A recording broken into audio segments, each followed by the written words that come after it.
Not only do they support it, they demand it because they won't allow Iran to have a nuclear weapon. You want to see trouble? Let them have a nuclear weapon. We're doing very well with Iran. They've been decimated, and we're making a deal with them, and we'll see how that all goes. And right now, as you probably heard yesterday, we had 19 barrels of oil, 19 million barrels of oil come off, and that's the biggest in the history of the Strait, the Hormuz Strait. Our stock market is through the roof, and oil prices are tumbling. We actually hit for a moment today. In fact, I think it's going to break it, $70 a barrel. That's lower than we were when we started, and it's been amazing. And the big thing is, Iran will not have a nuclear weapon. What's on your agenda for your meeting tomorrow with senators at the lunch about the Save America Act? Well, we're just going to talk about Save America. We have to pass the Save America Act, which is voter ID, which is proof of citizenship, etc. We have to pass it.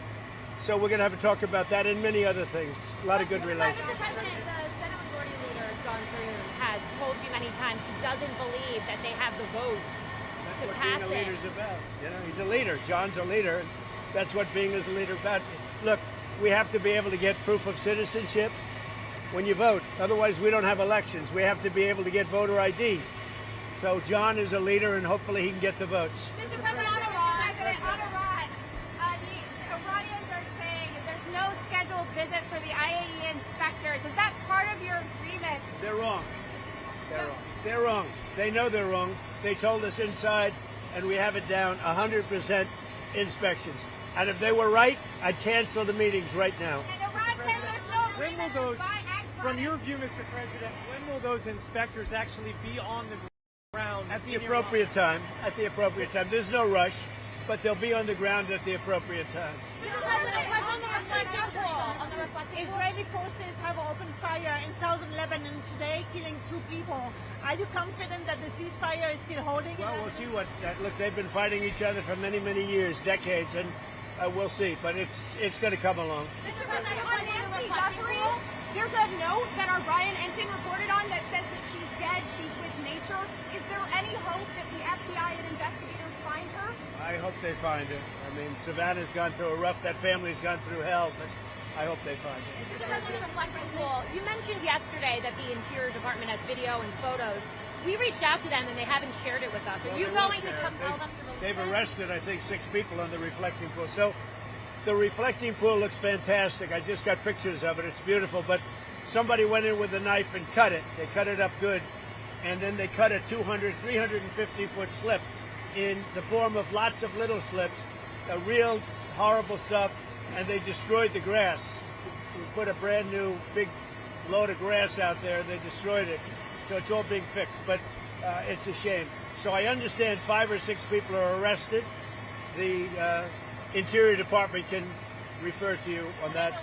And I hear they have 6 people under investigation. Mr. President, you're about to speak to truckers. Truckers are at high risk of losing their jobs to AI because of Now they're not. You can't get a job. Right now we have the highest job numbers we've ever had in the country, in the history of the country. And I'm just with a couple of the great senators and congressmen. We're talking, it's actually hard to fill the job. You know, nobody's ever seen a time like this. We have right now so many jobs that are going to be available. And the biggest problem we have is getting the people.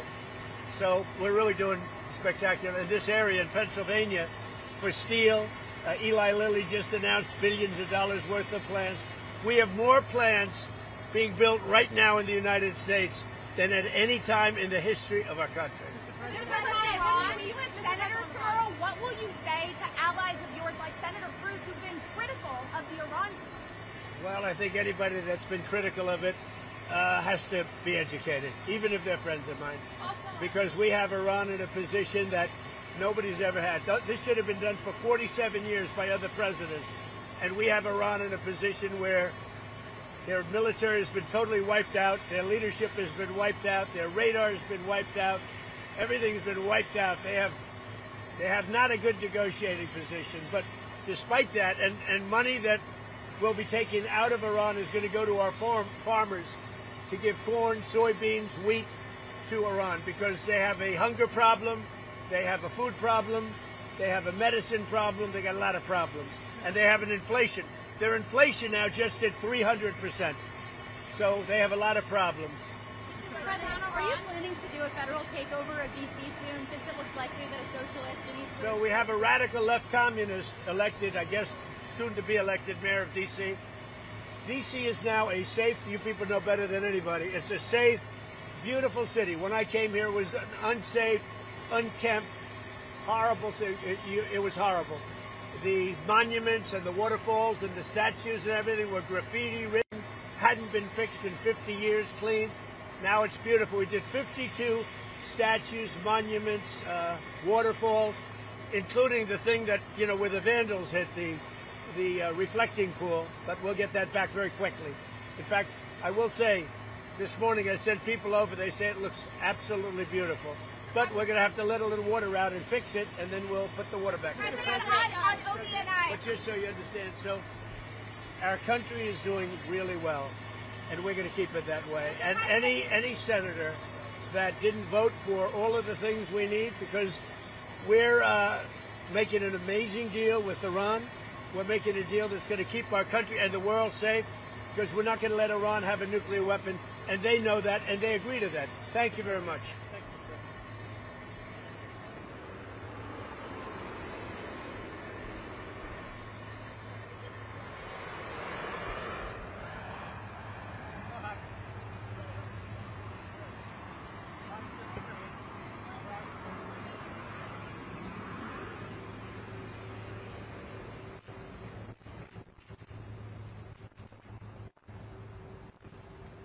Who voted against it.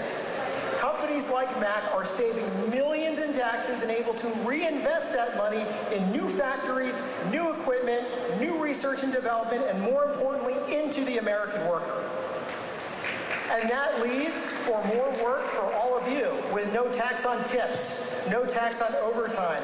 You're taking more money back home in your pocket that would have otherwise gone to D.C. So to support this surge in manufacturing and help companies like Mack, the Department of Labor is committed to building a workforce system capable of driving these jobs to local American workers and keeping these jobs in your communities. That includes relying on the men and women in organized labor who pass on skills, mentor apprentices, and help train the next generation of craftsmen, technicians, and tradespeople. That's right.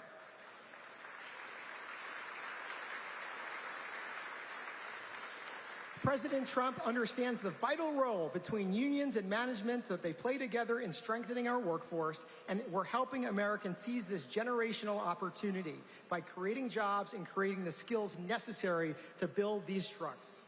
So thank you to Mack and its union partners for committing to the American worker, for putting the American worker first by helping us meet President Trump's goal of 1 million new apprenticeships, without needing a 4-year degree and without amassing decades of student loans. Those days are over.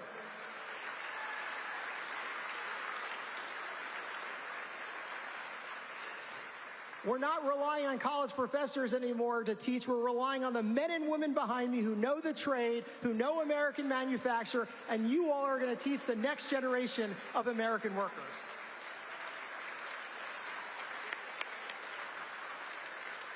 So there's one thing we can all agree on. You, all of you, the American workers, is our greatest asset. And as your acting Secretary of Labor, I can assure you that President Trump is truly building the workforce for the golden age of the American worker right here in Pennsylvania. So God bless Pennsylvania, God bless the United States, and God bless Donald J. Trump. Thank you.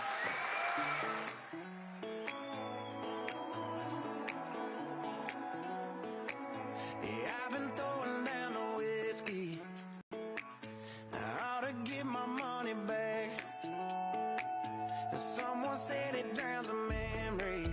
Oh, but it ain't doing jack. Yeah, I've been sipping, I've been buzzing, shooting doubles like it's nothing, all but nothing makes you go away.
say you're going out late.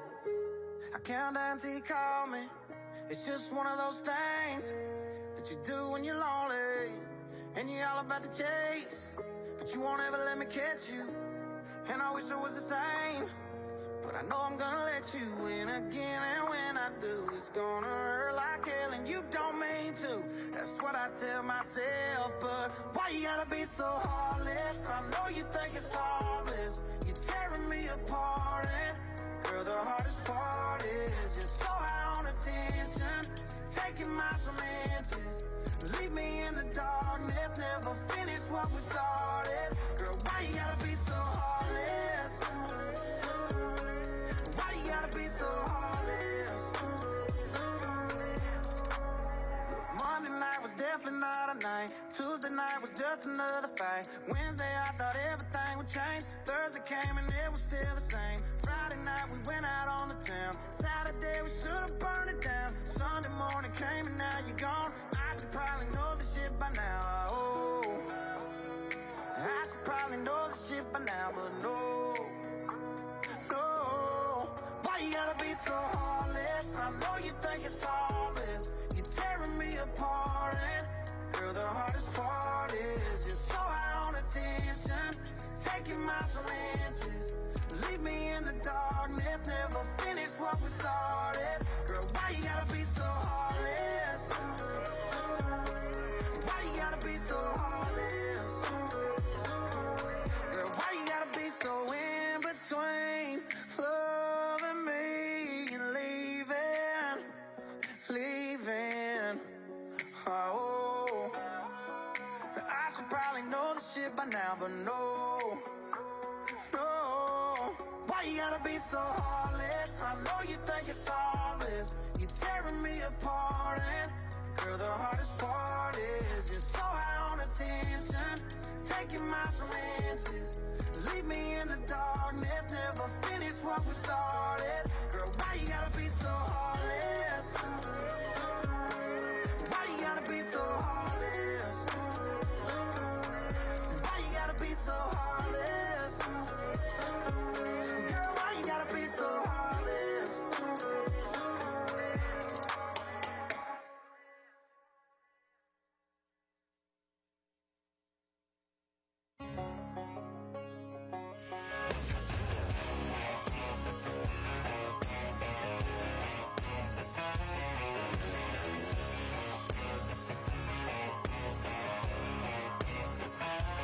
I've had a large amount pass, bust my line. A couple beautiful girls tell me goodbye. Trucks break down, dogs run off. Politicians lie, been fired by the boss. It takes one hand to count the things I can count on. No, there ain't much man that ain't ever let me down. Long neck, high skull beard never broke my heart. Like diamond rings and football teams have torn this boy apart. Like a neon dream, it just don't know me. The bars in this guitar. And long neck, high skull beard never broke my heart. She was a Carolina blue jean baby, fire in her eyes that drove me crazy. It was red tail lights when she left town. If I didn't know then, I sure know now. But long neck, high skull beard never broke my heart. Like diamond rings and football teams have torn this boy apart. Like a neon dream, it just don't know me. The bars in this guitar. And long neck, high skull beard never broke my heart.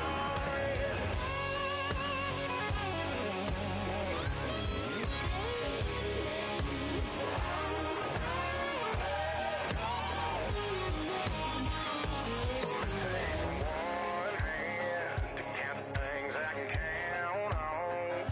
But I got one hand that's gripping down on a cold one. 'Cause long neck, high skull beard never broke my heart.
precious heart. You didn't know what it had, and I thank God. Oh, and it's gonna take just a little time, but you're gonna see that I was born to love you. What if I fall? I won't let you fall. What if I cry? I'll never make you cry. And if I get scared, I'll hold you tighter. When they try to get to you, baby, I'll be the fighter. What if I fall? I won't let you fall. What if I cry? I promise I'll never make you cry. And if I get scared, I'll hold you tighter. When they try to get to you, baby, I'll be the fighter. Look in the mirror, you're beautiful, so beautiful. I'm here to remind you, you're my only one. Let me be the one to heal all the pain that put you through with love like you never knew. Just let me show you. What if I fall? I won't let you fall. What if I cry? I'll never make you cry. And if I get scared, I'll hold you tighter. When they try to get to you, baby, I'll be the fighter. What if I fall? I won't let you fall. What if I cry? I promise I'll never make you cry. And if I get scared, I'll hold you tighter. When they try to get to you, baby, I'll be the fighter. I wanna believe that you got me, baby. I swear I do, from now into the next life. I wanna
And man made the boat of the water. Like my Bible said, Noah made the ark. This is a man's world. Ow! But it wouldn't be nothing about a woman or a girl.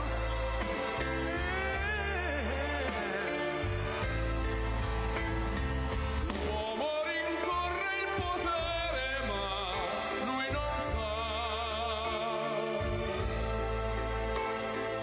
E il grande limiti ad essere come si parla. Nel palmo stringe un'idea che non vive, che nella sua fantasia corre, se non si accorge che poi nulla più senso c'è, si vive solo per sé.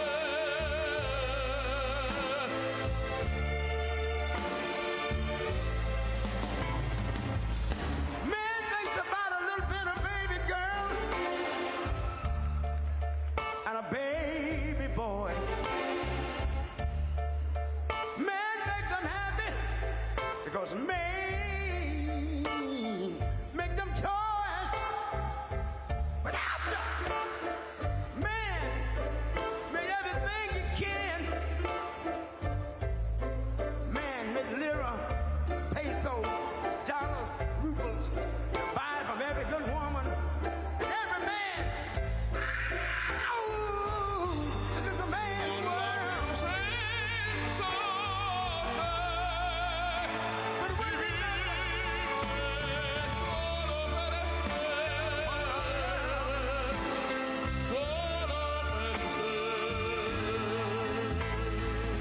He's lost in the wilderness. It's a man's world. He's lost E non si accorge che poi nulla più senso c'è, si vive solo per sé, solo per sé, solo per sé. This is a man's world.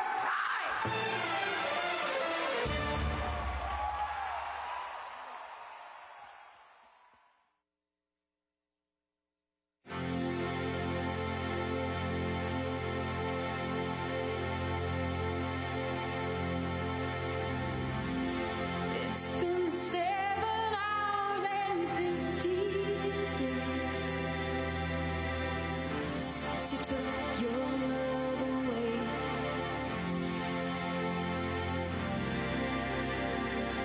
I go out every night and sleep all day since you took your love away.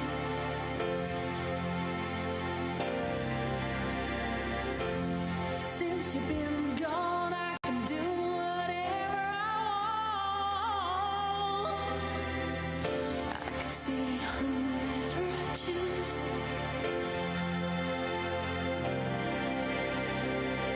I can eat my dinner in a fancy restaurant, but nothing, I said nothing can take away this blues. 'Cause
don't go.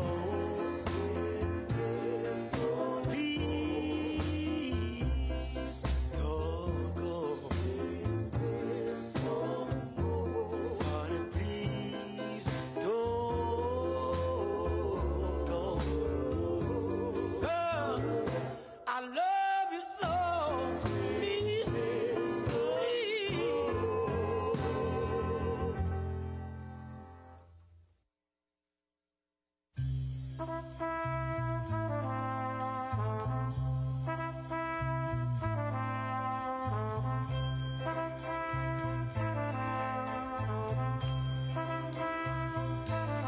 There must be lights burning brighter somewhere.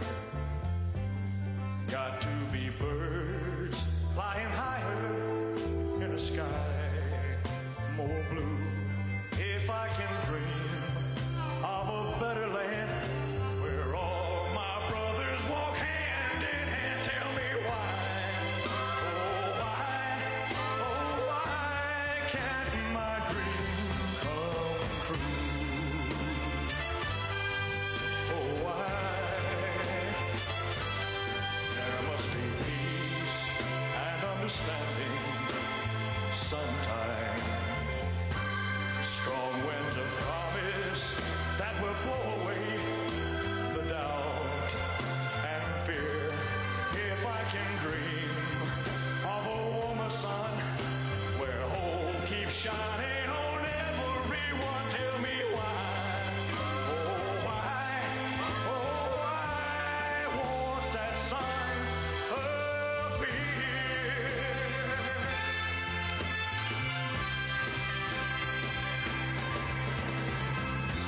We're lost in a cloud with too much rain. We're trapped in a world that's troubled with pain. But as long as a man has the strength to dream, he can redeem his soul and fly.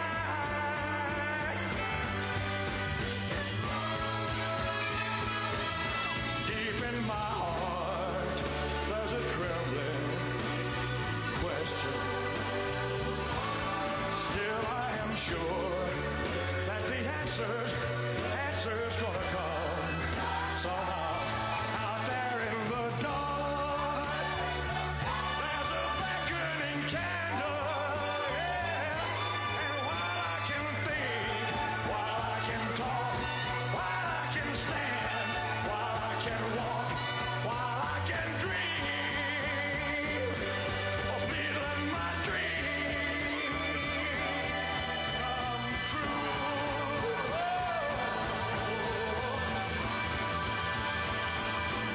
Right now, let it come true right now. Oh, yeah.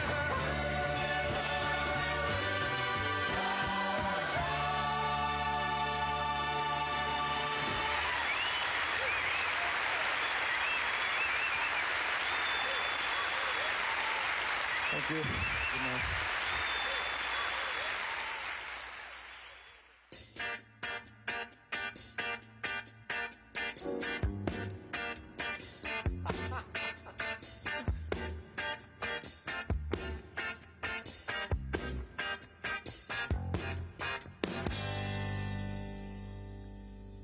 Roxanne, you don't have to put on the red light.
I knew you, I wouldn't talk down to you.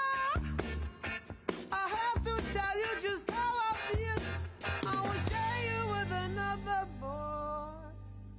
I know my mind is made up, so put away your makeup. Told you once, I won't tell you again. It's a bad way. Roxanne, you don't have to put on the red light. Roxanne, you don't have to put on the red light. You don't have to put on the red light. Roxanne, Roxanne,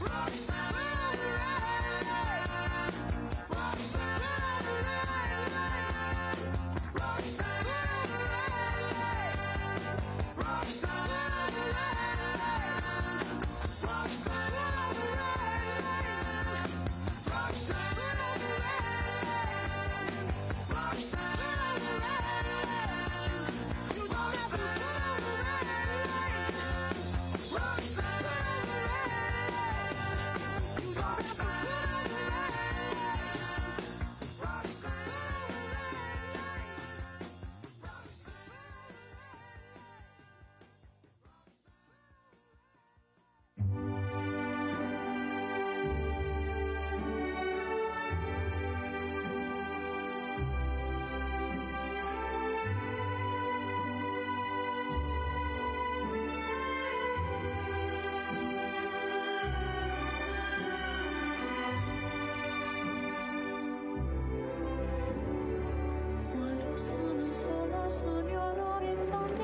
mancano le parole. Sì, lo so che non c'è luce in una stanza quando manca il sole. Se non ci sei tu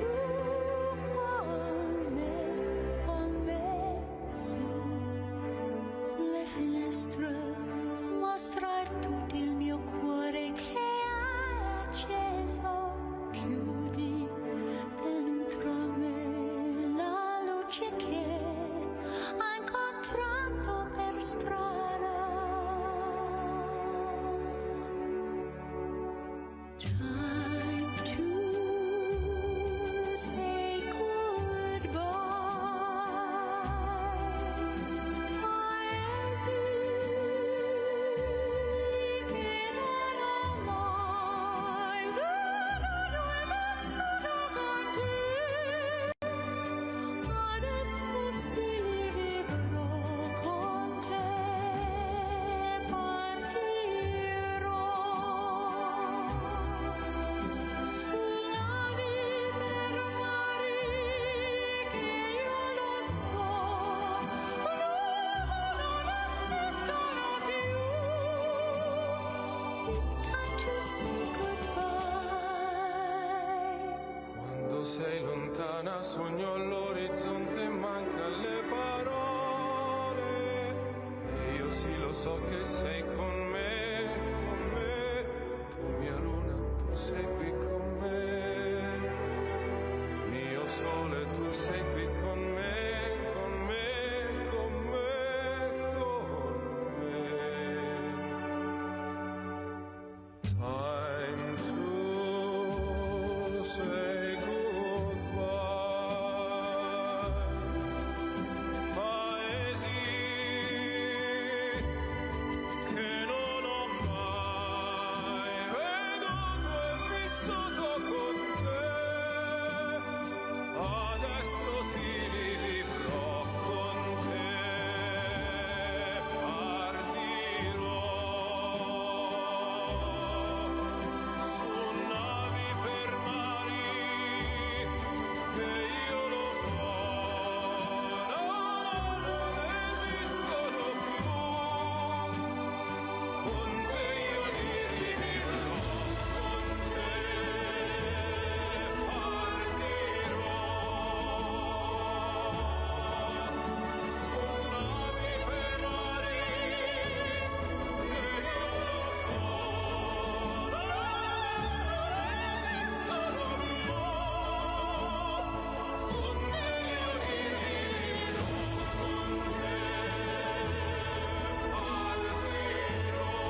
changed my mind.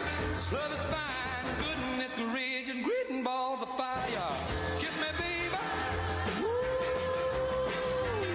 it feels good. Hold me, baby. Yeah, you gotta let me love you like a lover should. You're fine, so kind. I'm gonna tell this world that you're mine, mine, mine, mine. I chew my nails, I twiddle my thumbs. I'm getting nervous, honey, but it sure is fun. Come on, baby, you drive me crazy. Good and it reads your great balls of fire.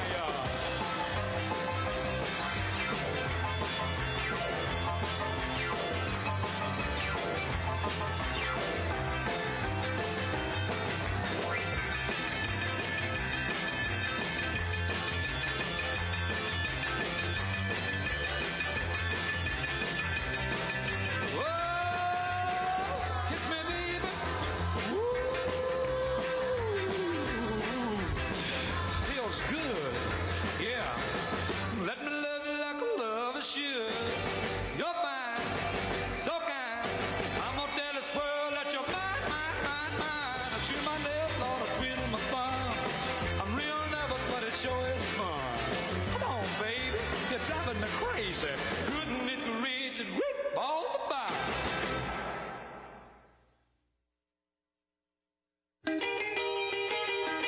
If everybody had an ocean across the USA, then everybody'd be served like California. You see them wearing their baggies, Warachi sandals too, a bushy, bushy blonde hair, serving USA.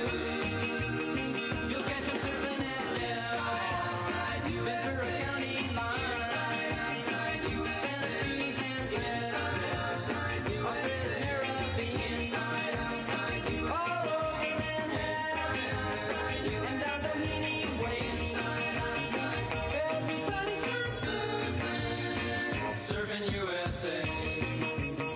We'll all be planning out a route we're gonna take real soon. We're waxing down our surfboard. We can't wait for June. We'll all be gone for the summer. We're on safari to stay. Tell the teacher we're serving USA. And Anchor Keys and Swan, Pacific Palisades, San Onofre and Sons, Redondo Beach and LA, all over La Jolla, and Waimea Bay. Everybody's gone serving USA.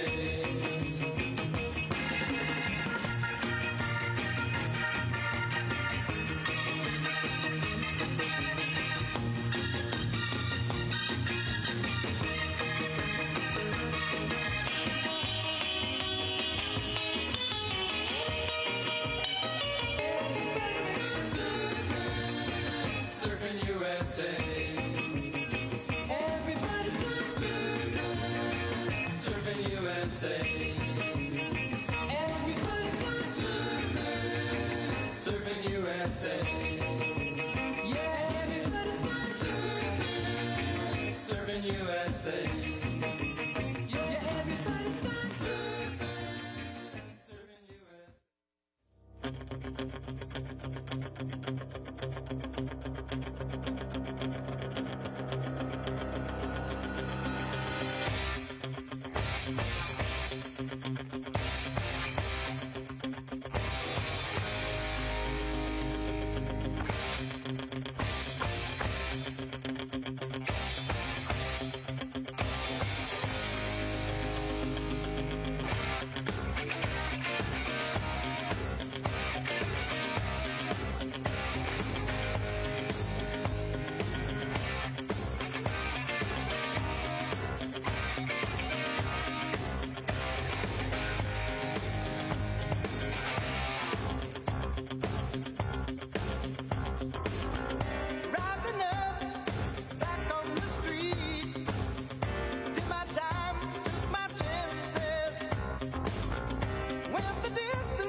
were young and your heart was an open book. You used to say, live and let live.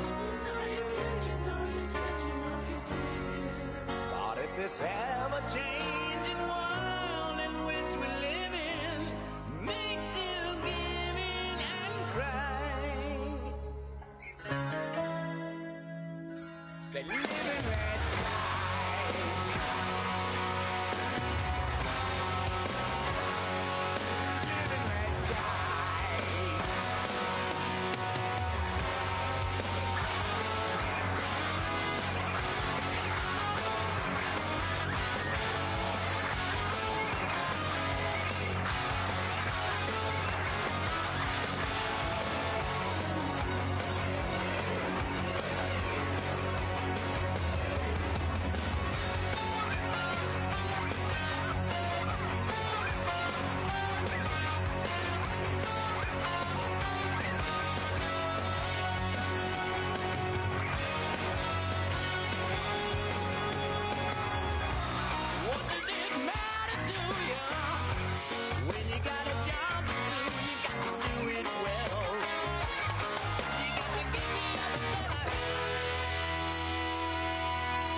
into the night. Roxanne, you don't have to wear that dress tonight. Walk the streets for money. You don't care if it's wrong or if it's right. Roxanne, you don't have to put on the red light. Roxanne, you don't have to put on the red light. Roxanne, Roxanne, Roxanne, Roxanne,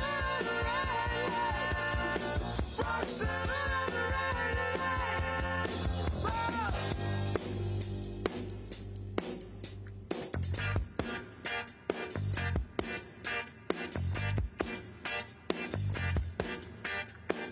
Since I knew you, I wouldn't talk down to you. I have to tell you just how I feel. I will share you with another boy. I know my mind is made up, so put away your makeup. Told you once, I won't tell you again. It's a bad way. Roxanne, you don't have to put on the red light. Roxanne, you don't have to put on the red light. You don't have to put on the red light. Roxanne, Roxanne,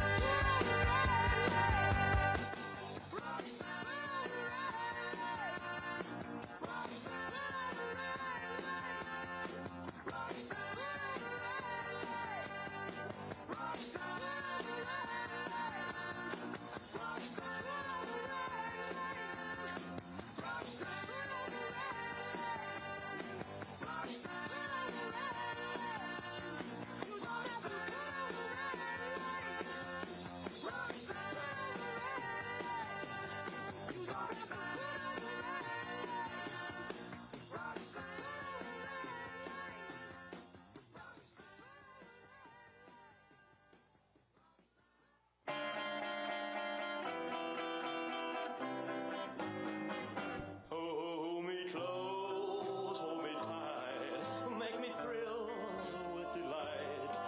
Let me know where I stand from the start. I want you, I need you, I love you with all my heart.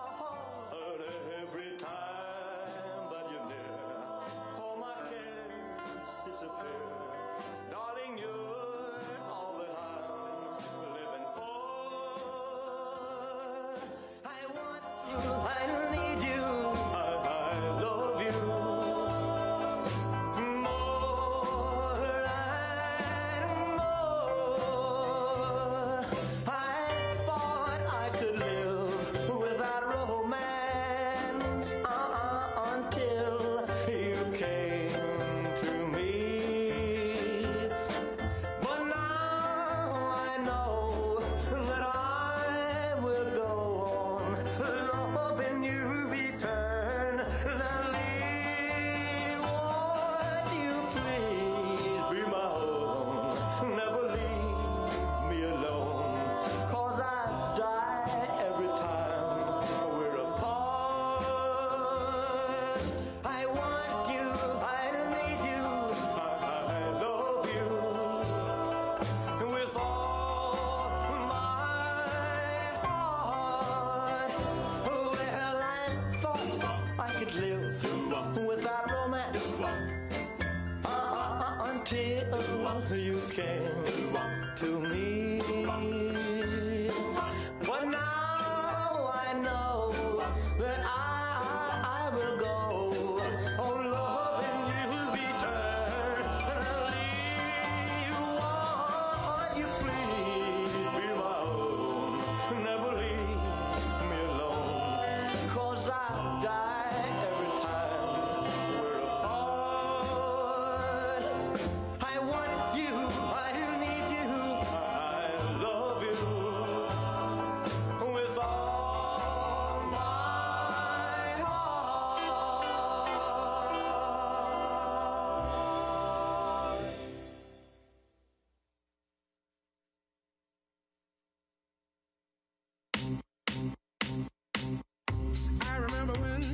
I remember when I lost my mind.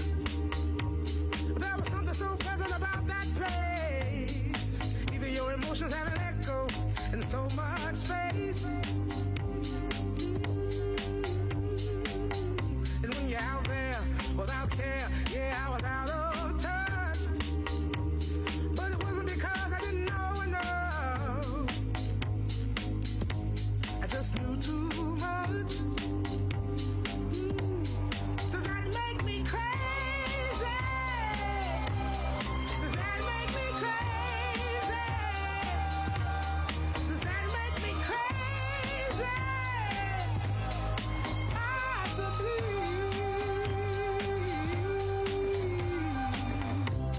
And I hope that you are having the time of your life. But think twice. That's my only advice. Come on now, who do you think you are? Bless your soul. You really think you're in control? Well, I think you're crazy. I think you're crazy. I think you're crazy. Just like me.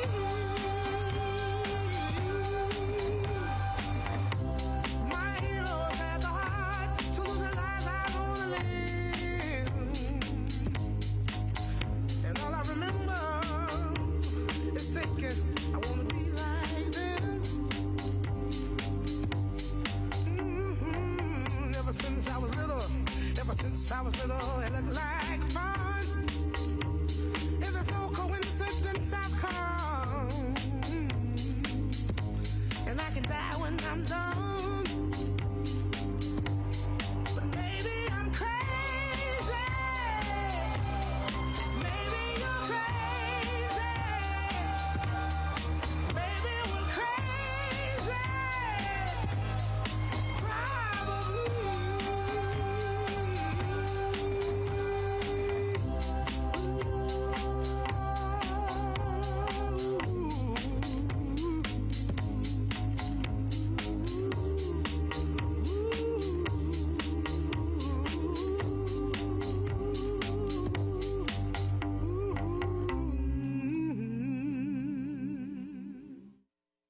Round, round, get around, I get around, yeah, get around, round, round, I get around, I get around, round, round, I get around, get around, round, round, I get around, get around, round, round, I get around, get around, round, round, I get around. I'm getting bugged driving up and down the same old strip. I gotta find a new place where the kids are hip.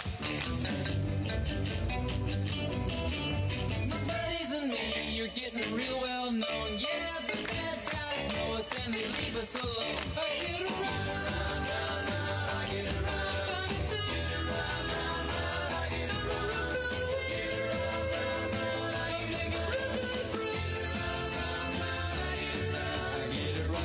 round, I get around. Ladies and gentlemen, the 45th and 47th President of the United States, Donald J. Trump. And I'm proud to be an American, where at least I know I'm free. And I won't forget the men who died, who gave that right to me. And I gladly stand up next to you and defend her still today. 'Cause there ain't no doubt I love this land. God bless the USA.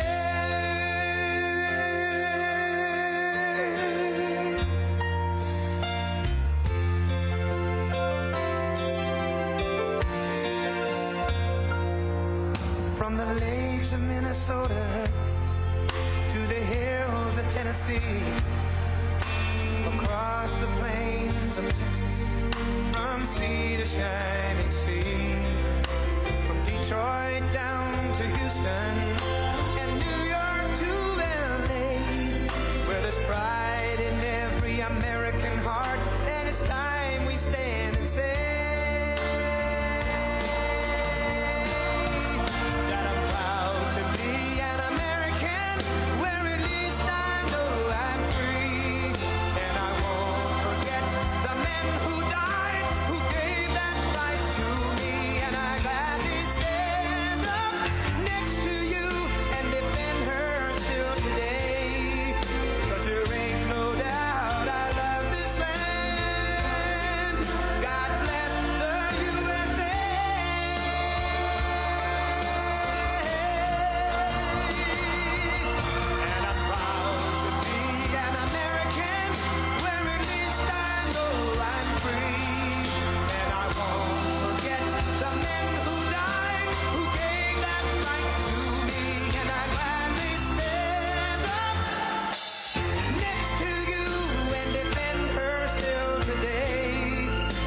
Pennsylvania. I won this place so much. We won. Thank you. Well, I'm thrilled to be back in this incredible Commonwealth with the proud, hard-working patriots of Lehigh Valley. Lehigh Valley. And I'm also proud to say I won this state in a landslide. We won it by so much. And remember, I had the couple of little statements, too big to rig. Make it too big to rig, because these people cheat like hell. They cheat like hell, but we won it by a lot. And maybe we should run again. Should we run one more time? I'd like to do that. I'd like to do that. But I got more votes than any candidate in the history of Pennsylvania. Can you believe that, Bo? You would have gotten more. And today I'm especially honored to be here in the place that builds some of the toughest vehicles on the road, Mack Trucks. Mack Trucks is doing a great job. We have all of the Mack people, the chairman. We have a whole group of here, all the leaders, the big guys. They're trying to get a contract for 15,000 trucks. 15,000. I said, that's a lot. I said, how many are you looking for? 10, 15? No, 15,000, sir. That's a lot of trucks. For more than 100 years, this legendary company has been making trucks right here in eastern Pennsylvania, building the heavy-duty machinery that keeps our economy rolling, our factories moving, and our industries roaring all across the nation.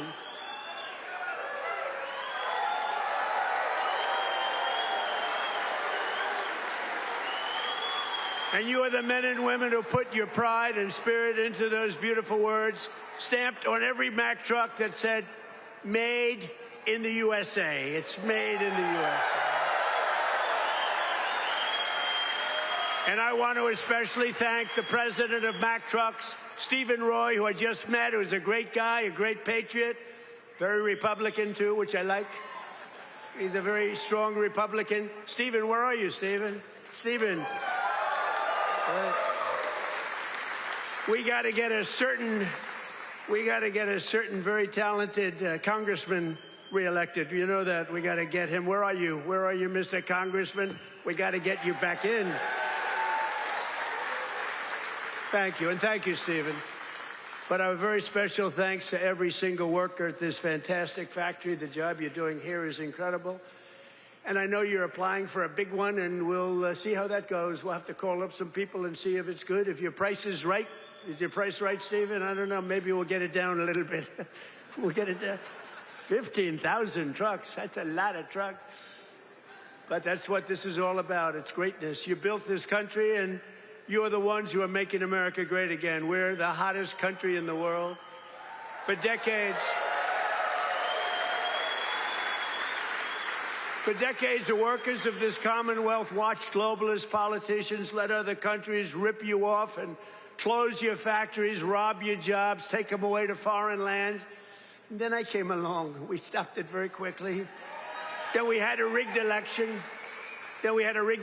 But they were so stupid, they kept everything going a little bit for us. And what we've done in the last year and a half, nobody's ever seen anything like it. They put America first, they put China first, they put illegal aliens first and everybody else first but you. But we put you first by a lot. But at long last, you finally have a president who is putting workers first, putting Pennsylvania first, and putting America first. We're doing that, and we're doing it like nobody's ever seen before.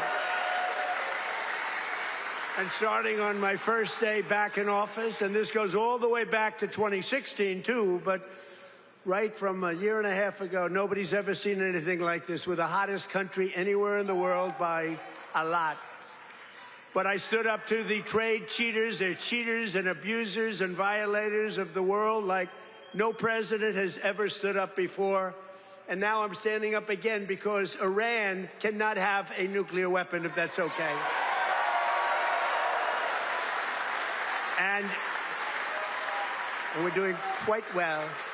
I placed 50% tariffs on foreign copper, aluminum, and steel so they couldn't come in and steal your jobs.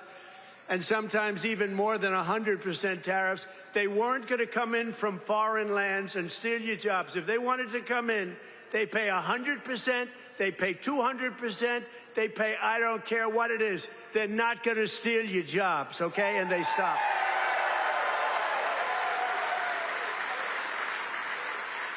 And right now we have more factories being built, and I mean car factories, AI factories, factories of every type, than we've ever had in the history of our country by 3 times.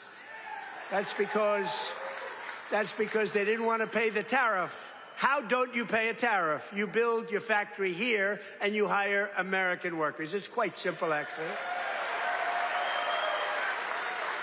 But as you know, I placed a 25% tariff on foreign automobiles, and very importantly, I posed a 25% tariff on medium and heavy-duty trucks so that Mack Truck could do very well with its factory in Pennsylvania. But all American roads will be filled with American trucks very shortly. Very few people are able to compete with us anymore. They used to rip us off. It was like we were a bunch of babies. American labor worked with us, too. I just met the head of your unions, and they've been terrific. They work with us, and they're fair. They treated us good. Maybe we can negotiate a little bit tougher. Where the hell are the union guys? Those guys are great. They're great. There they are. I want to just say hello. We gotta make sure you vote for our congressman here. I'm not doing this for my help. Right? Muser. We even have Muser here. That's right. Within a single year of taking office, I slashed trade deficit with China by the largest amount in the history of trade. And we, by the way, have the biggest trade deficit cut in the history of our country, 67%. Think of this.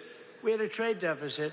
We cut our trade deficit. If you're a president and you cut it by 1%, they say, oh, you're doing a great job. 2%, you're a genius. I cut it by 67%.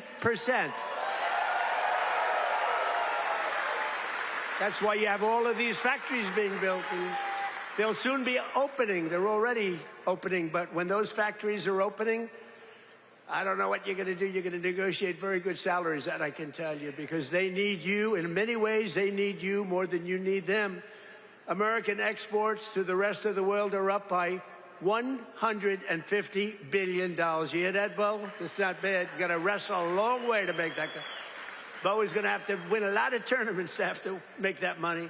Think of it, $150 billion up. We never had that. We always have losses.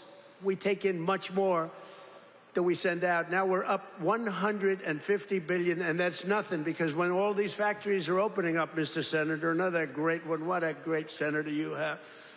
Did you fight hard? David, did you fight hard? He was with me at, I think, every stop. I said, where the hell is David? He's right there, sir. And he's working hard, and he's a great guy, and he's working very hard for you. But a short time ago, we were a dead country. We were laughed at all over the world. We were a dead country. People were laughing. They were saying, what the hell happened to that country? The king of Saudi Arabia said it 2 years ago. I was over there. He said, you know, sir, 2 years ago you were a dead country, and now you're the hottest country anywhere in the world. It's true. And we're hotter now than we were then.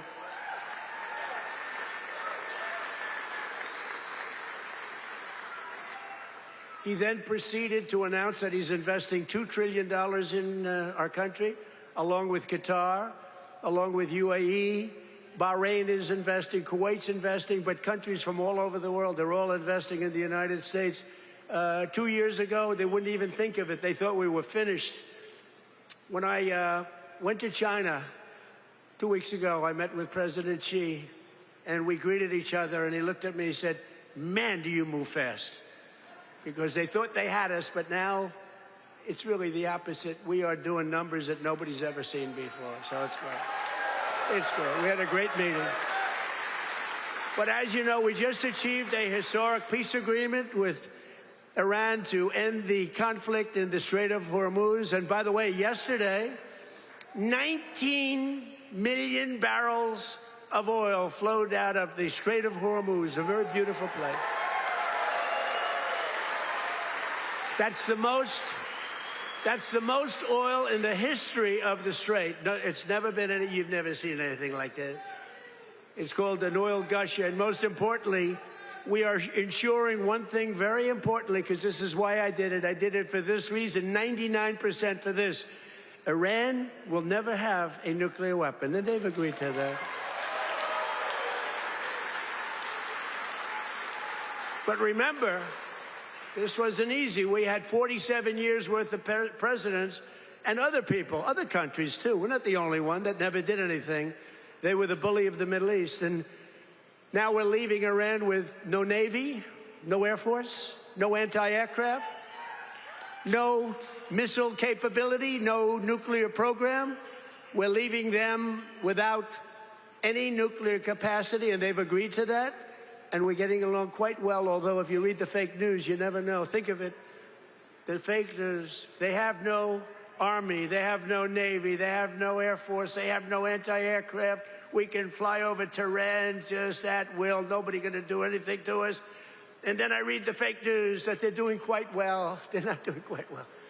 These people right there, look at all of them. Whoa, whoa,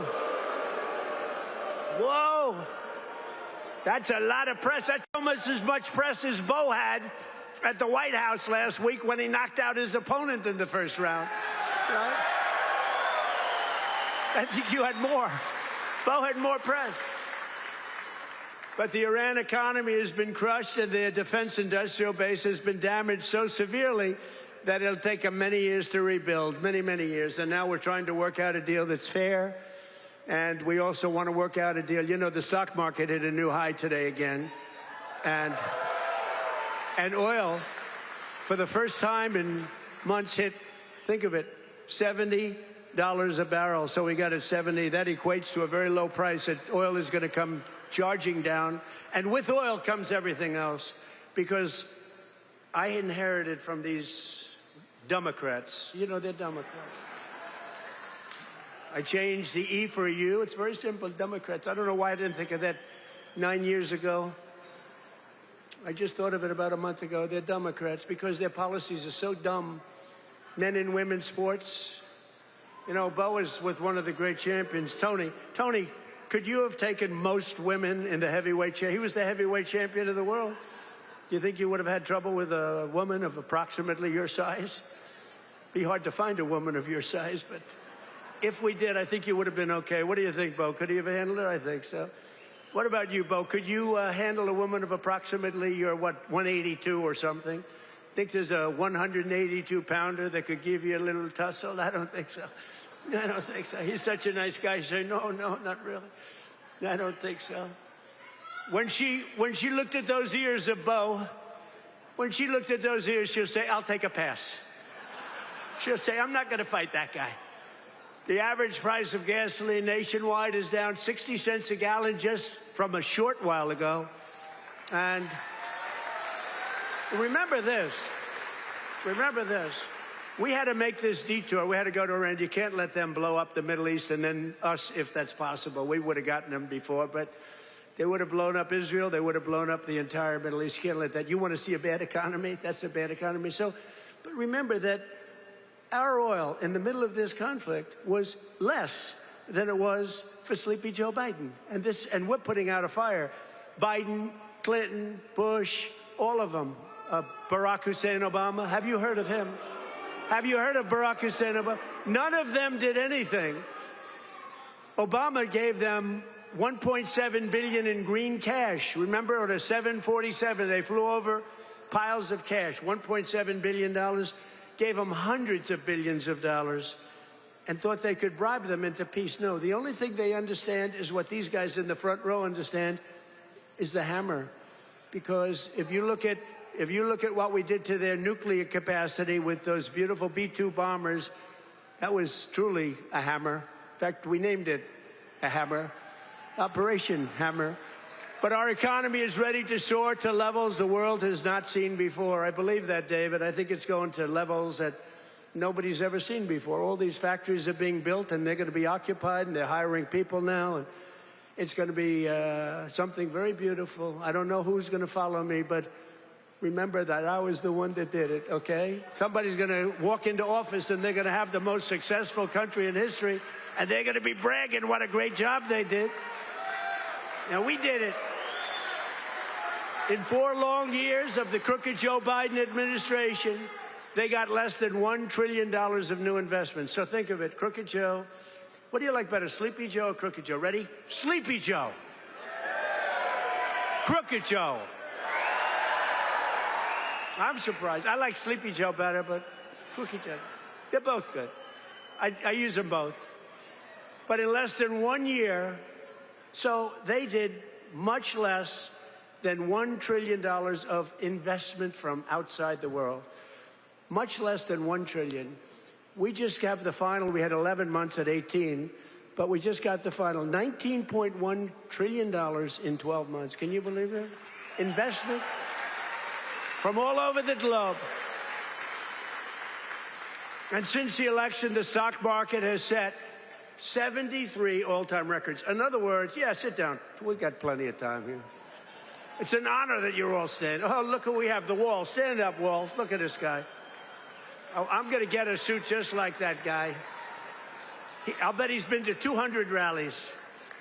Him and, where are my guys? Oh, look at my guys, front row Joes. I got these front row Joes.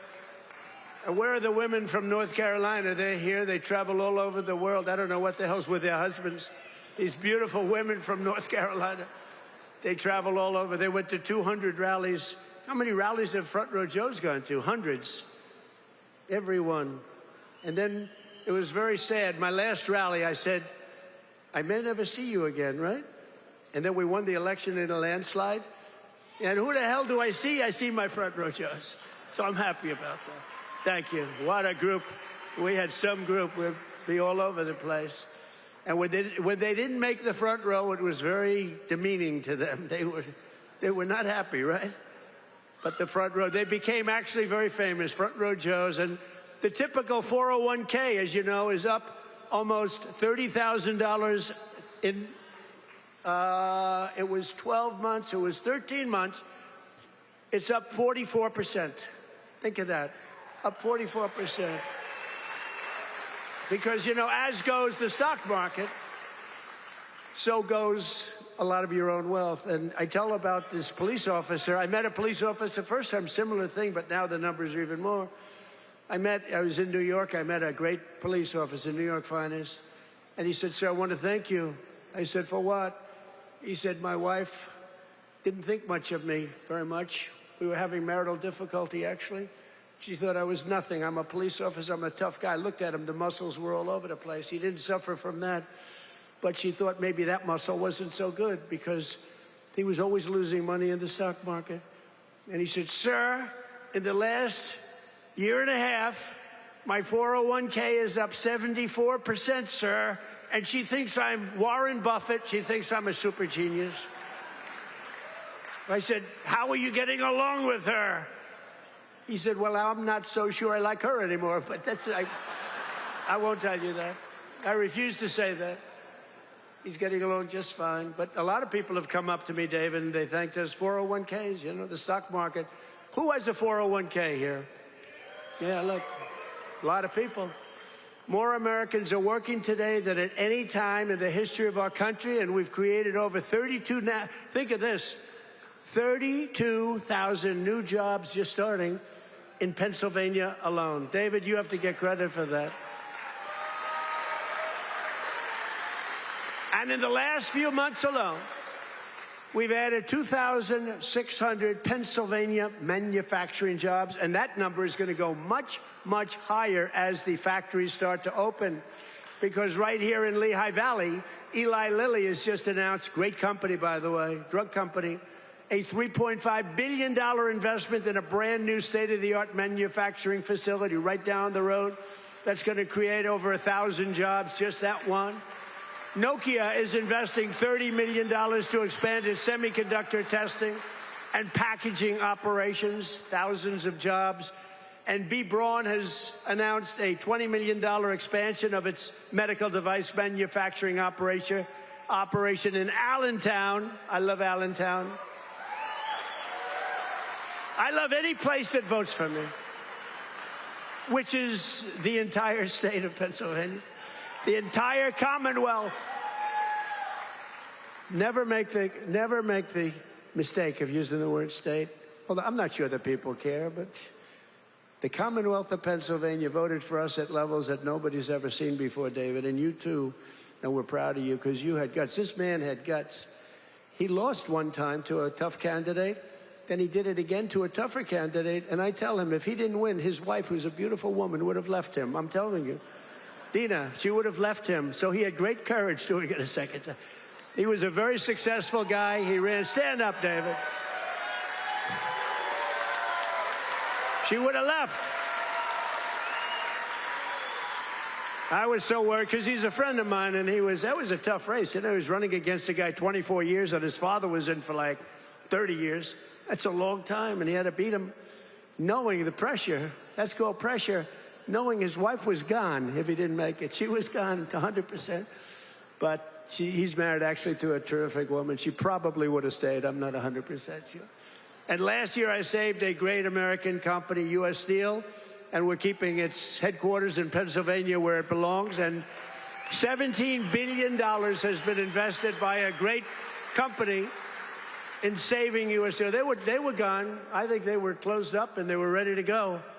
And now they're building factories like nobody's ever seen. They're expanding the operations and building a couple of brand new steel plants. They're up to over $17 billion, which is a lot more than they even told us, because they've fallen in love with this Commonwealth. They've fallen in love with your whole area, the people. I think they've fallen in love with the people more than anything else is what they told me, because they've done more than they said they would. And thanks to our great Republican majorities in Congress last 4th of July, I proudly signed the largest tax cuts in American history. We gave you the biggest tax cuts in American history. Not bad. Not bad.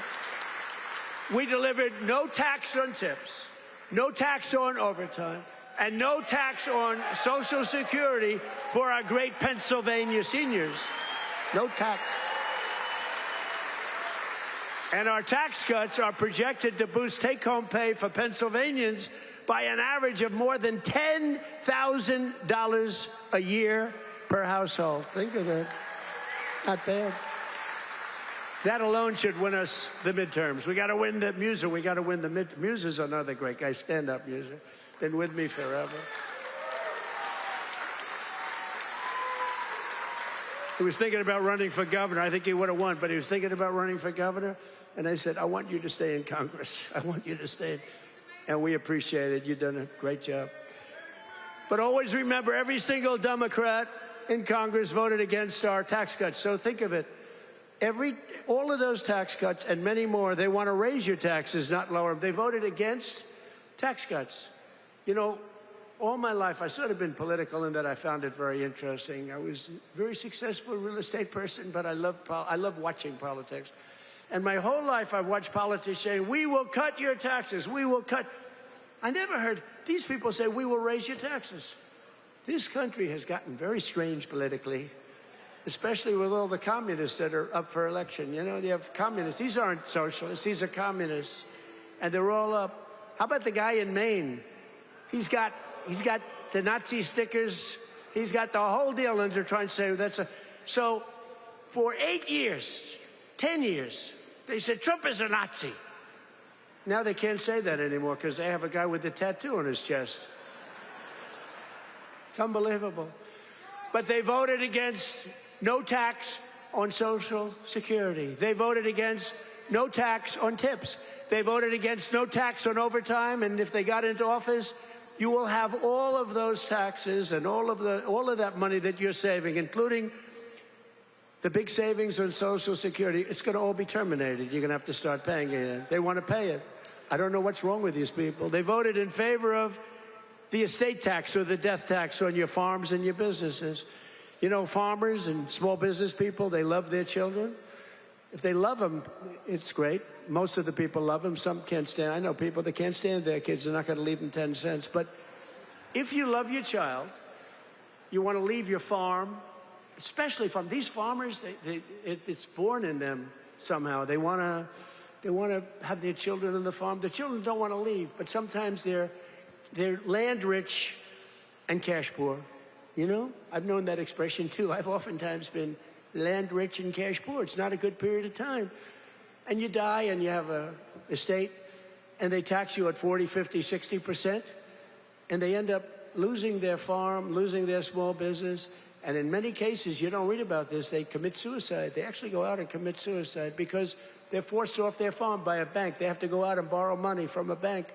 And they're forced to go out, borrow the money. They're unable to pay the loan. And the bank, even if it's a nice bank, they give them a chance, they give them another chance, and then they ultimately foreclose. They lose everything. And in many cases, they commit suicide. And I said, we're not going to have that crap go on. So you have no estate tax to pay on your small farm, small business, on your farms, your businesses.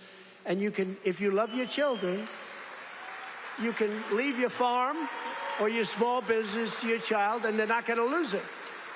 If you don't love your children, then don't listen to what I'm saying, because it doesn't matter. If you don't like them, don't leave them anything. The hell with them. They probably deserve it.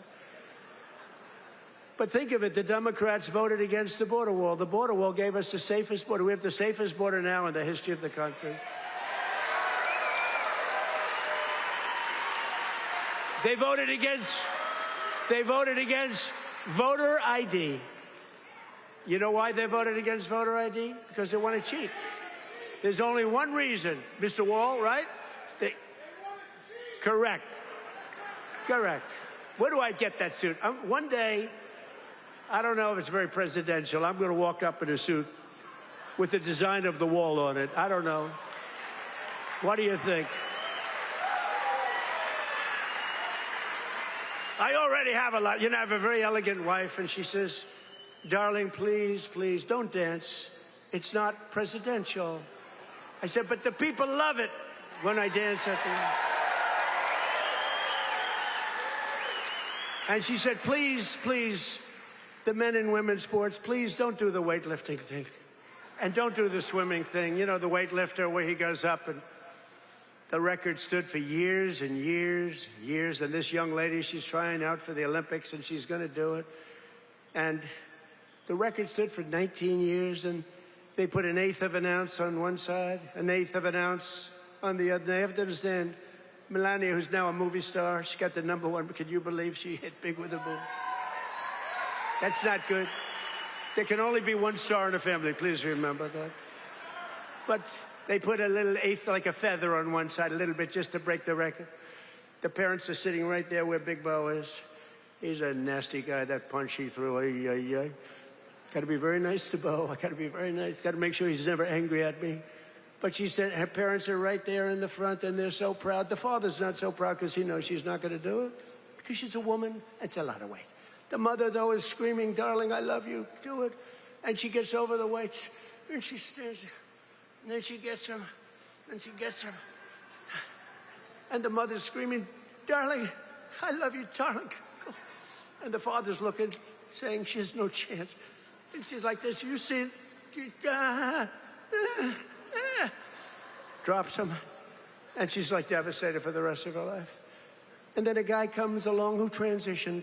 That's the term. I've gotten very good at that term. I used to take a lot of heat for my definition of the movement over. But he transitioned. He was a poor, very poor, bottom of the line, male weightlifter. But now he's a female weightlifter. And he looked at the amount. I think it was like 210 pounds or something like that. Well, that's a lot for a woman, but not that much for a man. You could do it with one hand. And he goes, looks down at the weight.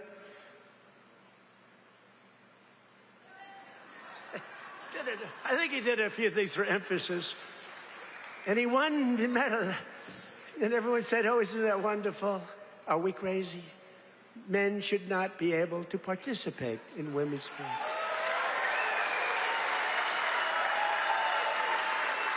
Right? That's a 99% issue.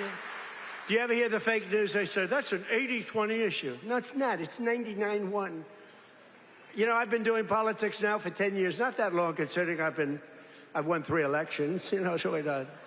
But we did great in the second one. It was a rigged deal. But pretty short. But with all of that, And all of the time I spend speaking to people, they say, sir, could you cut taxes on this? Could you get me a tax deduction on a car loan? I did that. By the way, I did that. If you borrow money to buy a car, you got to do all these things. They ask me for hundreds of things. Not once did anyone ever come up to me and say, sir, please, this is so vital. You have to be able to have men play in women's sports. Please, sir, could you pull that off? I've never had anyone ask me for that. So I say it's a 99-to-1 issue, not 80-20. The fake news back there, they say, oh, that's a tight issue. But I don't like talking about it because I want them to continue on with that. I want them to continue on with the, they're in favor of the mutilization of your child for transgender purposes, the mutilization of your child. And I would say politically, it's a very good thing to run against a person that's in favor of that kind of stuff. So we let them, we don't bring it up during off-political seasons, but we have a political season coming up, and they'll be doing all of that nonsense, and they're going to lose a lot of elections. And now, if you look at New York, we have all communists running. They're all excited. They're going to win their primaries, but I can't imagine they can beat a normal Republican. So I think it's a good thing, Muser. What do you think? I think it's a good thing. Wouldn't you like to run against somebody like that? Well, Shapiro's not that much better, to be honest with you, but I won't say. They're all being forced. They're all being forced. A guy like Shapiro, he's going to be forced to the left. Otherwise, he's not going to get the nomination. But they voted against proof of citizenship. Think of it. We'd like to have proof of citizenship. You walk into the voting booth. Would it be okay, sir, if I looked at your citizenship? How dare you ask me for my citizenship? In California, if you ask that question to a voter, you are criminally liable. In other words, they can put you in jail. If you say, sir, do you have proof of citizenship?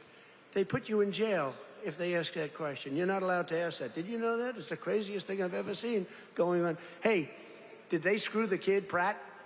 Boy, he's leading, and all of a sudden he's lost. And it was sort of interesting. The election, you ever see an election where they're 2.5 weeks in? An election that takes weeks to count the votes? But after the evening, it looked like he was going to win or certainly be in the runoff. And then I started hearing rumors as the days went by, days and days went by, that Pratt is fading. He's fading. I said, they rigged the election. And then lo and behold, he didn't qualify, even though he was so far up in the third place person that it was almost impossible, and he didn't qualify. And then it started happening with the next candidate, Steve Hilton, who's running for governor. He was up in front, just about leading, no problem. And all of a sudden, about 4 or 5 days after, this is after the election's over, they said, Steve Hilton is starting to lose votes. I said, here we go again. And I called up the U.S. Attorney in California. They said, we're going to have a number in the next week. Next week. I called up the very powerful, very good U.S. Attorney in California, and I said, do me a favor. Take a look. They're trying to steal that election, too. I guess they called up. They said, this is the U.S. Attorney call. We have your great U.S. Attorney here today, by the way, and your assistant U.S. Attorney. They're doing great. David, thank you. But so over the next week, he was definitely going to lose, but the U.S. Attorney called. We want to check your votes. About an hour after the call, ladies and gentlemen, Mr. Hilton has won. So had I not made that call, Steve Hilton would right now be watching the election from home. So I don't know, he would have a great chance, but the election's totally rigged. California's totally rigged. All mail-in ballots. It's a disgrace. We got to pass the Save America Act, okay? Got to pass.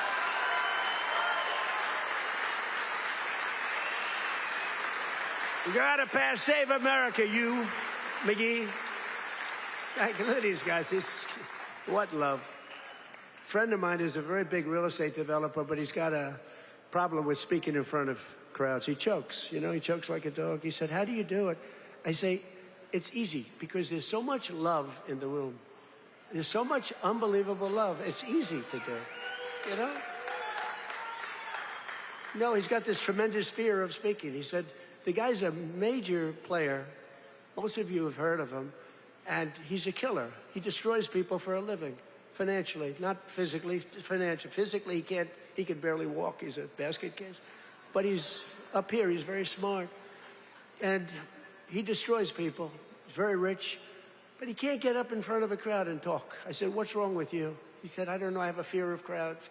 Do you believe it? All sorts of people. You know, a lot of people want to do what I did. A lot of people, well, David did it. David was very successful, but he's a great speaker. But a lot of people, they say, well, Trump became president. From being a very successful businessman, he became president. I want to do it too.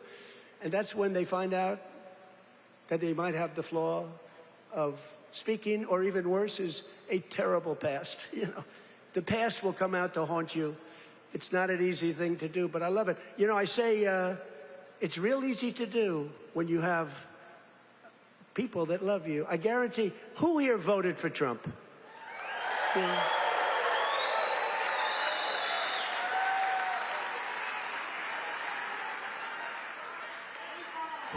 Who didn't? What? This is dangerous, so don't raise your hand. Think you're going to be cute, because you might be in big problem. Then they'll blame me for causing problems. Who did not vote for Trump? Young man, he wants to be. He's a young man. He thinks he's being cute. As he gets pounded on. Now he just said no. I did. I was the first. He said I'm the first in line.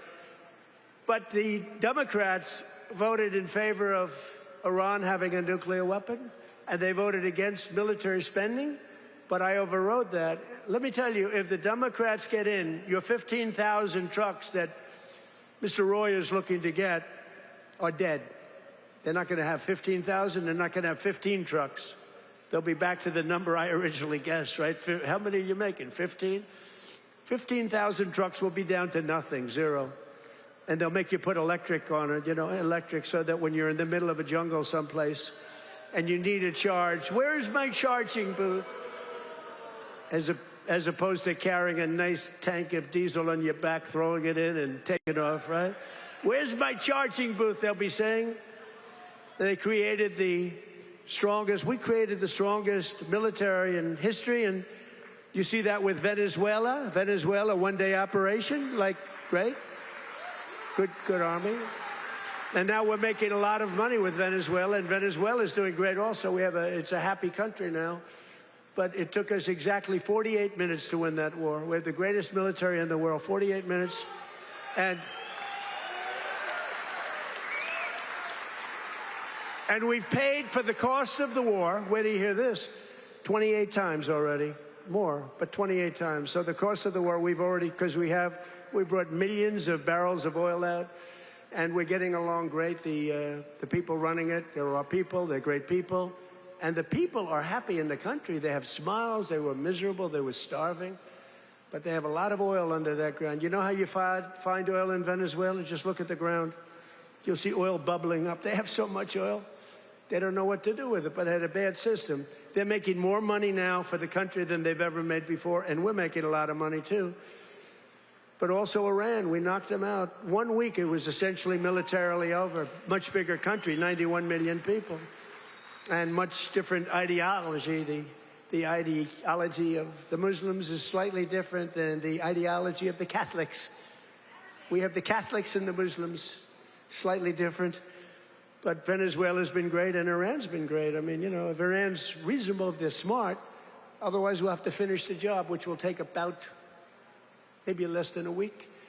But they're going to be okay, I think. They're going to do what they have to do because we want to have it done. But they voted against lower energy prices, the Democrats did, and then they went on to create the highest energy prices that we've ever had in the history of our country. People don't realize that. Much higher than ours during a war. They had the highest inflation in history. The highest inflation in history, they say 48 years, but that's sort of history as far as I'm concerned. And they were absolutely terrible on affordability. Remember, I got here, my first day, the fake news is screaming at me, what about affordability? I'm only here 1 day. Remember, eggs were up about 5 times higher than they ever were. And we have prices are coming down right now at levels that you've never seen. And now with oil crashing, you're going to see something really amazing. And to top everything else, they let 25 million people into our country, many of them criminals and thugs and people from mental institutions and drug dealers. They even let 11,888 murderers into our country. Murderers, 11,888, more than 50% of which have killed more than one person. And I've gotten the worst of them out. We've gotten them out, Tom Homan and our whole group of people.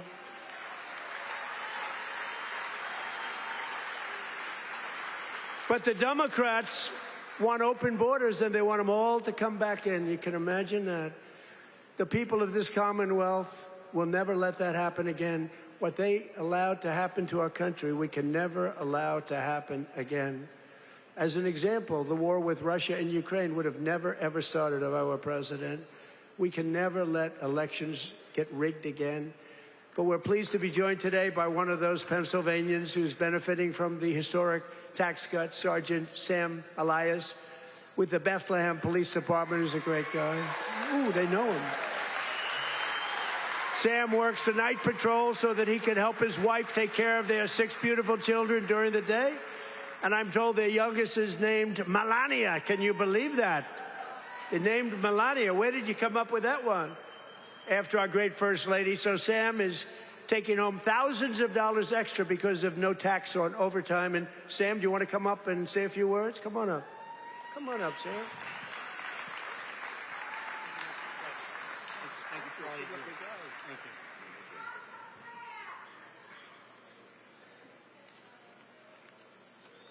Thank you. Good afternoon, everyone. I'd like to express my appreciation to President Trump, Congressman Ryan McKenzie, and the entire White House administration. As a father of 6 children in a single-income household, I can tell you the Working Families Tax Cuts is a policy that helps my family. Hard work should pay off, not get punished with higher taxes. No tax on overtime, no tax on tips means more money in the pockets of working Americans. For my family, these savings have translated to what was once a day trip to the park, is now an overnight stay at the Jersey Shore. Bigger tax returns have allowed Americans to create new family memories and save for future projects. As the President said, I also work night shift as a police sergeant in the fine city of Bethlehem. Thank you.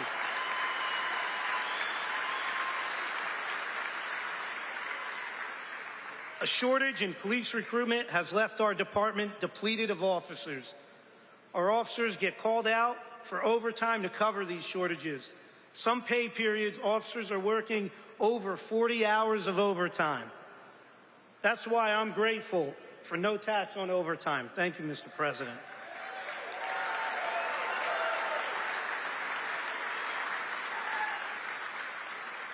I'm also thankful for the support President Trump and Congressman McKenzie have shown for law enforcement. You understand that communities thrive when we invest in public safety. Congressman McKenzie has stood strong with public safety and working families. And that's why he's been endorsed by the brothers and sisters of Bethlehem FOP Star Lodge 20.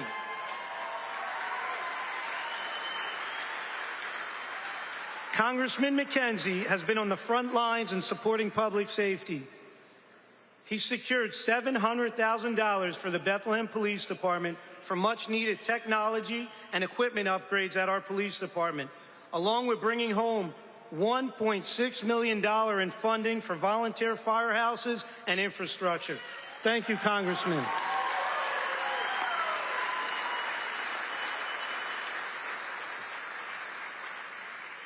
I'm a very grateful American, a son to Lebanese immigrants who came to the United States 50 years ago in pursuit of the American dream.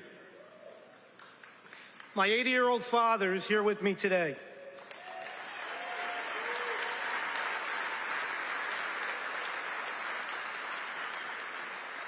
He would often tell me, work hard and it'll pay off.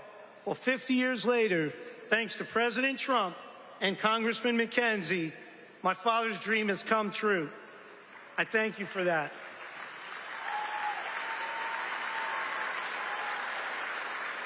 Thank you. Additionally, thank you to President Trump and your entire administration. After more than 50 years, the Lebanese people finally have an American ally who advocates for a sovereign and independent Lebanon governed by the Lebanese people. Thank you for that. Mr. President, you have the support of almost 20 million Lebanese people worldwide.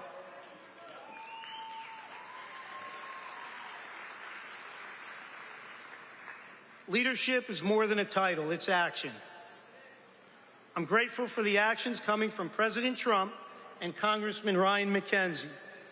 Your actions have prioritized the American dream. Less taxes, safer communities, and America First policies. I thank you, President Trump. Happy belated birthday, and happy birthday to the United States of America. Thank you, and God bless. Thank you, Mr. President.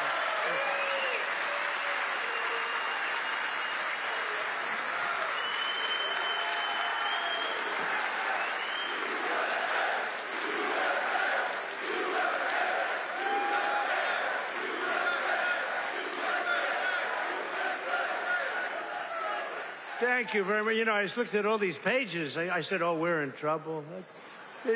But you know what? That was good. That was a good job. I was a little worried when I saw the pages after page. Very good. Great job. Sam, where's your father? Hello, Pop. How are you? Got a good boy. Got a good boy. Yeah, taking care of your people. So our administration is also delivering one historic win after another for another group that works a lot of overtime, and that's our great auto workers. We have a lot of auto workers in here today. But just as I promised, the UAW workers, and we did great with them, you know, Republicans, I don't know, for whatever reason, they don't do like I do. But in the campaign, I ended Biden's insane electric vehicle mandate, that crazy mandate, which meant that in a short while, all cars had to be all electric, and many of them would be built in China and others in foreign countries all over the world. That's what was going to happen, and I stopped that. I ended it in my first week in office. I ran on it. And you know what? If you like electric cars, I think that's great. I wouldn't say Elon was thrilled with what I did, but he understood that. But if you like electric cars, I think it's great, but you have to have the right to buy a regular, I mean, we have more gasoline than any country anywhere in the world if you want to have gas. If you want to have a hybrid, you can have whatever the hell you want, including electric. But I terminated Biden's disastrous fuel emission standards that would have crushed Mack Trucks. Mr. Roy, your company would be crushed if I didn't do that. You wouldn't be bidding on anything, neither would anybody else. It was the most insane environmental regulations ever conceived of by man. It was totally unreasonable and ridiculous. And you can sell trucks for much less money that are now much better trucks that work, that actually work. And we made interest on auto loans, fully tax deductible, but only if you buy a car that is made in the USA. Otherwise, we're not interested. Otherwise, we're not interested. And I saved the auto manufacturing business in America. We have more auto plants being built today than we've had in 60 years, than I think maybe ever. And bigger and better. They had a big one in a certain state that I love also. I love a lot of places. And they took out this old plant, but it was big. And I said, did you redo it yet? They said, we're not redoing it. We're ripping down and building a brand new one, a beauty. You know the one I'm talking about, David. But we're pleased to be joined today by Pat McHugh, a Marine Corps veteran, a great guy, who spent 28 years with Mack Trucks. And he leads the cab assembly and serves as new product line launch leader. It's a big deal. And Pat's grandfather worked here, his dad worked here, and now his son is working here and doing well. And they know how important it is to keep manufacturing jobs in Pennsylvania. Pat, say a few words, please. Thank you, Mr. President.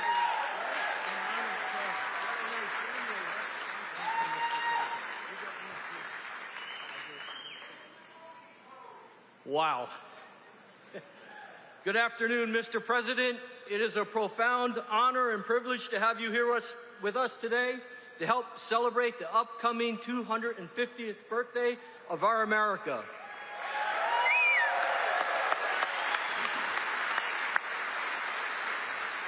and most recently, our 125th anniversary of building Mack Trucks.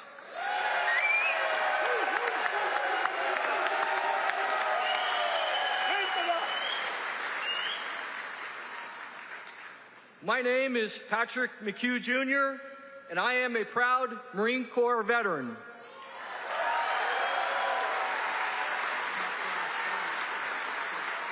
In addition to that, though, I am an even prouder Mack Truck employee.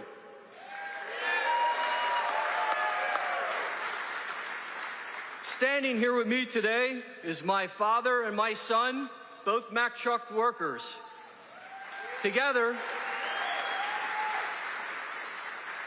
they have a combined 78 years working experience building the greatest trucks on earth.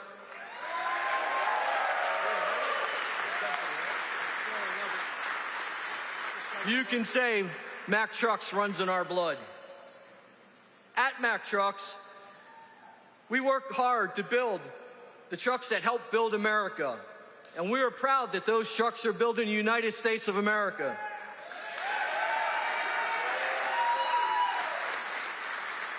Along with our UAW colleagues, we're open for business and we're producing the best quality trucks we ever have.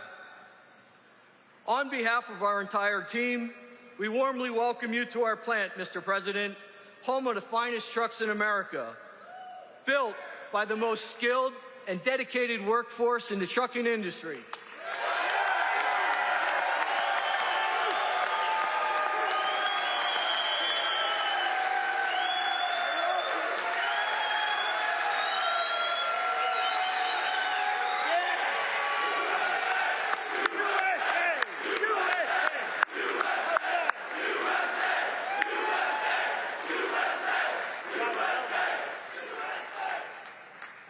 So, Mr. President, I want to say thank you for choosing to highlight Mack Trucks on your visit today, and thank you for supporting our American workforce. Thank you, Mr. President.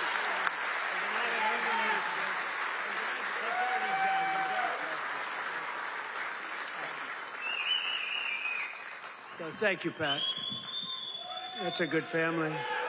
That's a great family. Great people. They're proud of your company. I want to also thank two people, very special people, because I know them and I know what they do, and it's not easy, but they've done a great job. David Durgan and Timothy Herzog of the UAW committee. Where are you guys? Thank you.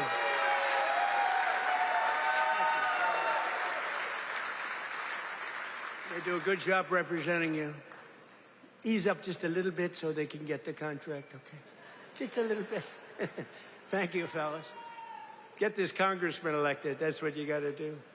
But we're pleased to be joined also by Labor Secretary Keith Sonderling. Keith, where are you, Keith? Where's Keith? Hi, Keith. Good job. Is he treating you guys good? Is he all right? He better treat you good.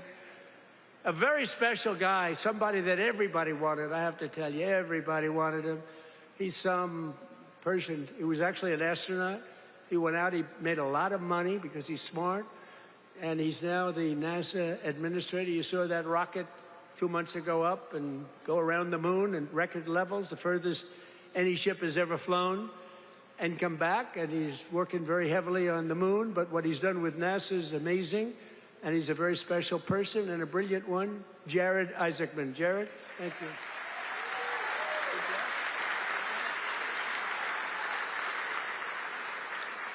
Great job.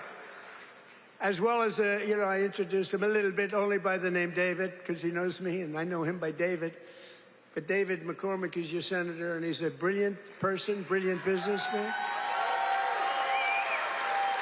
And he loves the Commonwealth. He loves Pennsylvania, and this is where he wanted to be. And he had a rough, I told you, he had a rough fight. This is a rough beating, like 24 years, and a father for 24 years.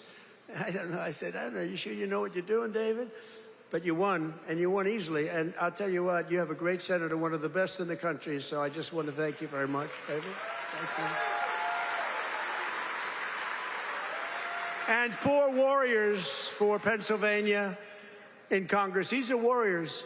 Lloyd Smucker is here. Lloyd, thank you. Thank you. John Joyce is here. John, thank you. Dan Muser is here. Thank you. And these guys are all in good shape, but we got to get Ryan McKenzie elected. We got to get Ryan. I'm not here for them. I'm here for him. We got to get Ryan elected. Run up here, Ryan, fast. Nobody wants to hear you. Come on, just run up. Nobody wants to hear you, Ryan. Do what David did. He'd go up for 1 minute. Thank you very much, everybody. It's nice to be here. And everybody thought he was the greatest speaker. Okay. Say a few words. Excellent. Well, Mr. President, I can't thank you enough for coming here to the Lehigh Valley, highlighting the great men and women of Mack Trucks, doing all the work that you do in Washington, D.C. for our veterans, our first responders, and everybody across this country to continue to maintain America as the greatest country in the world. You are the president that is fighting for all Americans.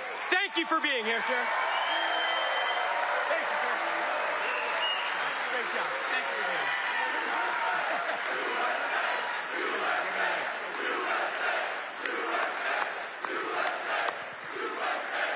That's great. Wow, that's great. He learned something from you, David, huh? That's great. We also have one of the greatest writers anywhere in the country who knows more about the Commonwealth of Pennsylvania, I think, than anybody. She's a terrific person. Right from the beginning, she said Trump is going to win, therefore I like her. She said Trump is going to win in 2015. In fact, she wrote an article in 2014. She said this guy Trump should run. I hadn't thought too much about it. I was having a lot of fun putting up buildings. But she was very early on, and I really mean it. I don't think there's anybody that knows more about, they used to call it the Rust Belt. I call it the Money Belt now. It's gone from the Rust Belt to the Money Belt. Either one is okay, but there's nobody that knows more about it than Selena Zito. She's fantastic. Where are you, Selena? Where are you, Selena, with your beautiful daughter? Thank you, Selena. Selena's an incredible woman, and her daughter is following in her footsteps. She's just been so good. Very powerful writer, actually. Some of the biggest papers in the world. It's nice to have good stories on occasion, truthful stories. Thanks as well to the president of the NRA who's here with me, Bill Bockenberg. Bill, stand up.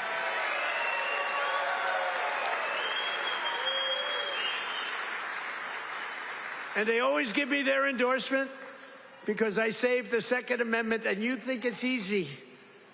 On occasion, it was not easy, right, Bill? But we did it. We did it with your help.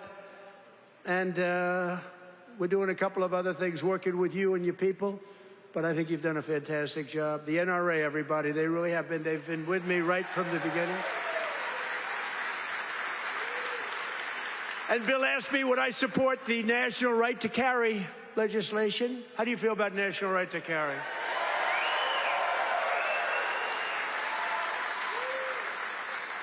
That's my free poll. You know what that is? That's a free poll. I don't have to pay $300,000 to somebody that doesn't even do polling, you know? They give you phony numbers. See, those are real numbers. National right to carry. Yeah, we're working on it. And we have a very special guest who you just saw on the highest rated fight show ever in the history of television, the UFC Freedom 250. So this guy, well, I just have to set it up a little bit if I don't mind. Because I'm thinking, you know, I'm a similar size. I weigh more than he does, actually. So therefore, I have a tremendous physical advantage over him. His muscles are slightly harder and slightly younger. He's a lot younger. But I think I can do it because I'm a great athlete. He knows I'm a very good golfer. And I'm much better off on the golf course against him than I'm in the wrestling mat. But he went virtually undefeated. I mean, he went 4 years. He was the top wrestler. His friend, Tony, who's a another champion I'll introduce you to, Tony. But these two guys were on the Penn State team, and Bo Nickel went, I mean, you couldn't defeat the guy. And then he had every battle. I guess he was a 3 or 4-time All-American. But then he turned pro and he went to the UFC. Did you find them tougher? Yes, a little different. You know, a little different. But he's won just about everything. But he had a big fight last week with a lot of pressure, with the White House in the background. And he's a guy that I like. I met him a while ago. I looked at the years. I said, man, this guy's a fighter. You can tell a lot by the years. And he told me, no, he doesn't mind the years. He likes them. It's almost a symbol. For great fighters, it's a symbol. That's why I'm worried about you, Tony. You have pretty normal ears. But I got to know Bo a little bit, and I got to root for him. And I almost felt like his father up there. His father's great, but I felt like his father, so I was nervous for the fight. And he was fighting somebody that Dana White, the great Dana White, he's a phenomenal guy. He said, no, Bo's got a tough one tonight. I said, why? Why do you do that to him? Because if you lose at this night, it was the biggest audience they've ever had, by far. The whole world watched it. The people at the White House, we had 5,000 seats around the cage we built, and we had 100,000, more than 100,000 people in the park right next door. We had the largest television audience they've ever had, by far. They said, why do you have to give him such a tough opponent? He was pretty tough. But then it happened. So Bo is known as a great wrestler because he was the best wrestler by far in college. Nobody could beat him. And I figured Bo would be wrestling. But no, he wasn't wrestling. He was punching. I said, Bo, grab his legs and start wrestling. That's what you do. But he didn't do that. He didn't listen to me. And he got a shot off that was brutal. And in the first round, right, knocked him out. He was really knocked out. Great fighter. The guy was a great fighter, is a great fighter. So I just want to thank, you know, he's from Penn State. He loves Penn State. He is the NCAA wrestling champion. And just fantastic. And his friend, and you probably know, is also, I think you were roommates, right? That's a tough room. I wouldn't want to fight these two guys. Let's go pick on those two guys. I don't think so. But he was the heavyweight. And he lost a lot of weight. He weighed 35, 40 pounds. I asked him, how much did you wrestle? About 40 pounds heavier. In other words, you want to live, right? You decide to lose it. But he was also the champion, NCAA champion, and his name is Anthony Cassar. So come up here, fellas, because I want to just ask the audience a question. Come here. Come here, Bo. So here's my question. If I work out for the next couple of months, really work hard, lifting those weights away, and really, really work, could I beat Bo or Anthony in wrestling? You're very disloyal. You're very disloyal. Say a couple of words about your fight. Thank you. Appreciate it. Wow, what an honor to be here. I think walking up here, I was almost as nervous as the fight, but it feels like a fight. Yeah, it feels like it, but this is exciting. I'm grateful to be here with everybody. So grateful to President Trump for making an event that, in my mind, never seemed possible happen. UFC Freedom 250 on the White House lawn. Unbelievable. I don't think there are too many presidents that have the courage to do something like that, and, you know, just so unbelievable. For me, both my parents were high school teachers. My dad was a wrestling coach. My grandpa was a wrestling coach, and I grew up around sports and just competing from 5 years old. And so to be able to do something like that is a dream come true. And it's just through hard work, effort, discipline, and a lot of time in the wrestling room, a lot of time in the cage that I was able to do that. And that's really because America is the land of opportunity. And if you set your mind to something and you feel passionate about what you do, you can accomplish anything. And thank you. I don't want to take too much time, but I want to tell a quick story about the first time I met President Trump. It was in 2019 at the White House, and our team and I won the Nationals, the NCAAs, and at Penn State, we are. Let's go. And we were given the opportunity to meet President Trump, and it was really special because he took a lot of extra time to talk with us as wrestlers. I think he respected the wrestlers a lot, and I told him that when I'm done wrestling, I was going to fight. And he asked me if I needed a manager. And I thought that he has better things to do than that. But really, since then, I feel like we've had a special connection that I'm extremely grateful for. And, you know, fast forward 7 years, I'm fighting on the White House lawn, and I turn and look at my corner, and President Trump is right next to him.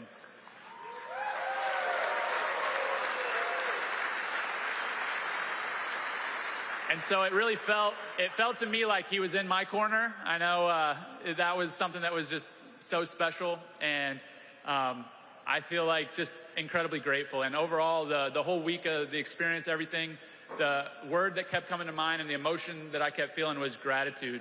And I'm grateful for President Trump, grateful for all my friends and family and supporters, and I'm grateful to be an American, and it's the best country on earth, and God bless you all.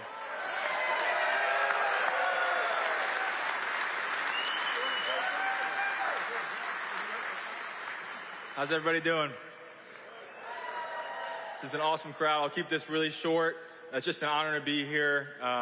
Bo and I have been roommates since our freshman year at Penn State and never could have imagined this, but it's an honor to support Mr. President, this great nation, and the American workers that build the foundation of the United States of America. So as a small business owner, real estate investor, I just want to thank President Trump for the big, beautiful bill, all he's done for small business owners. And most importantly, I pray that God will continue to bless him and guide him to lead this great nation. And God bless all of us. Thank you.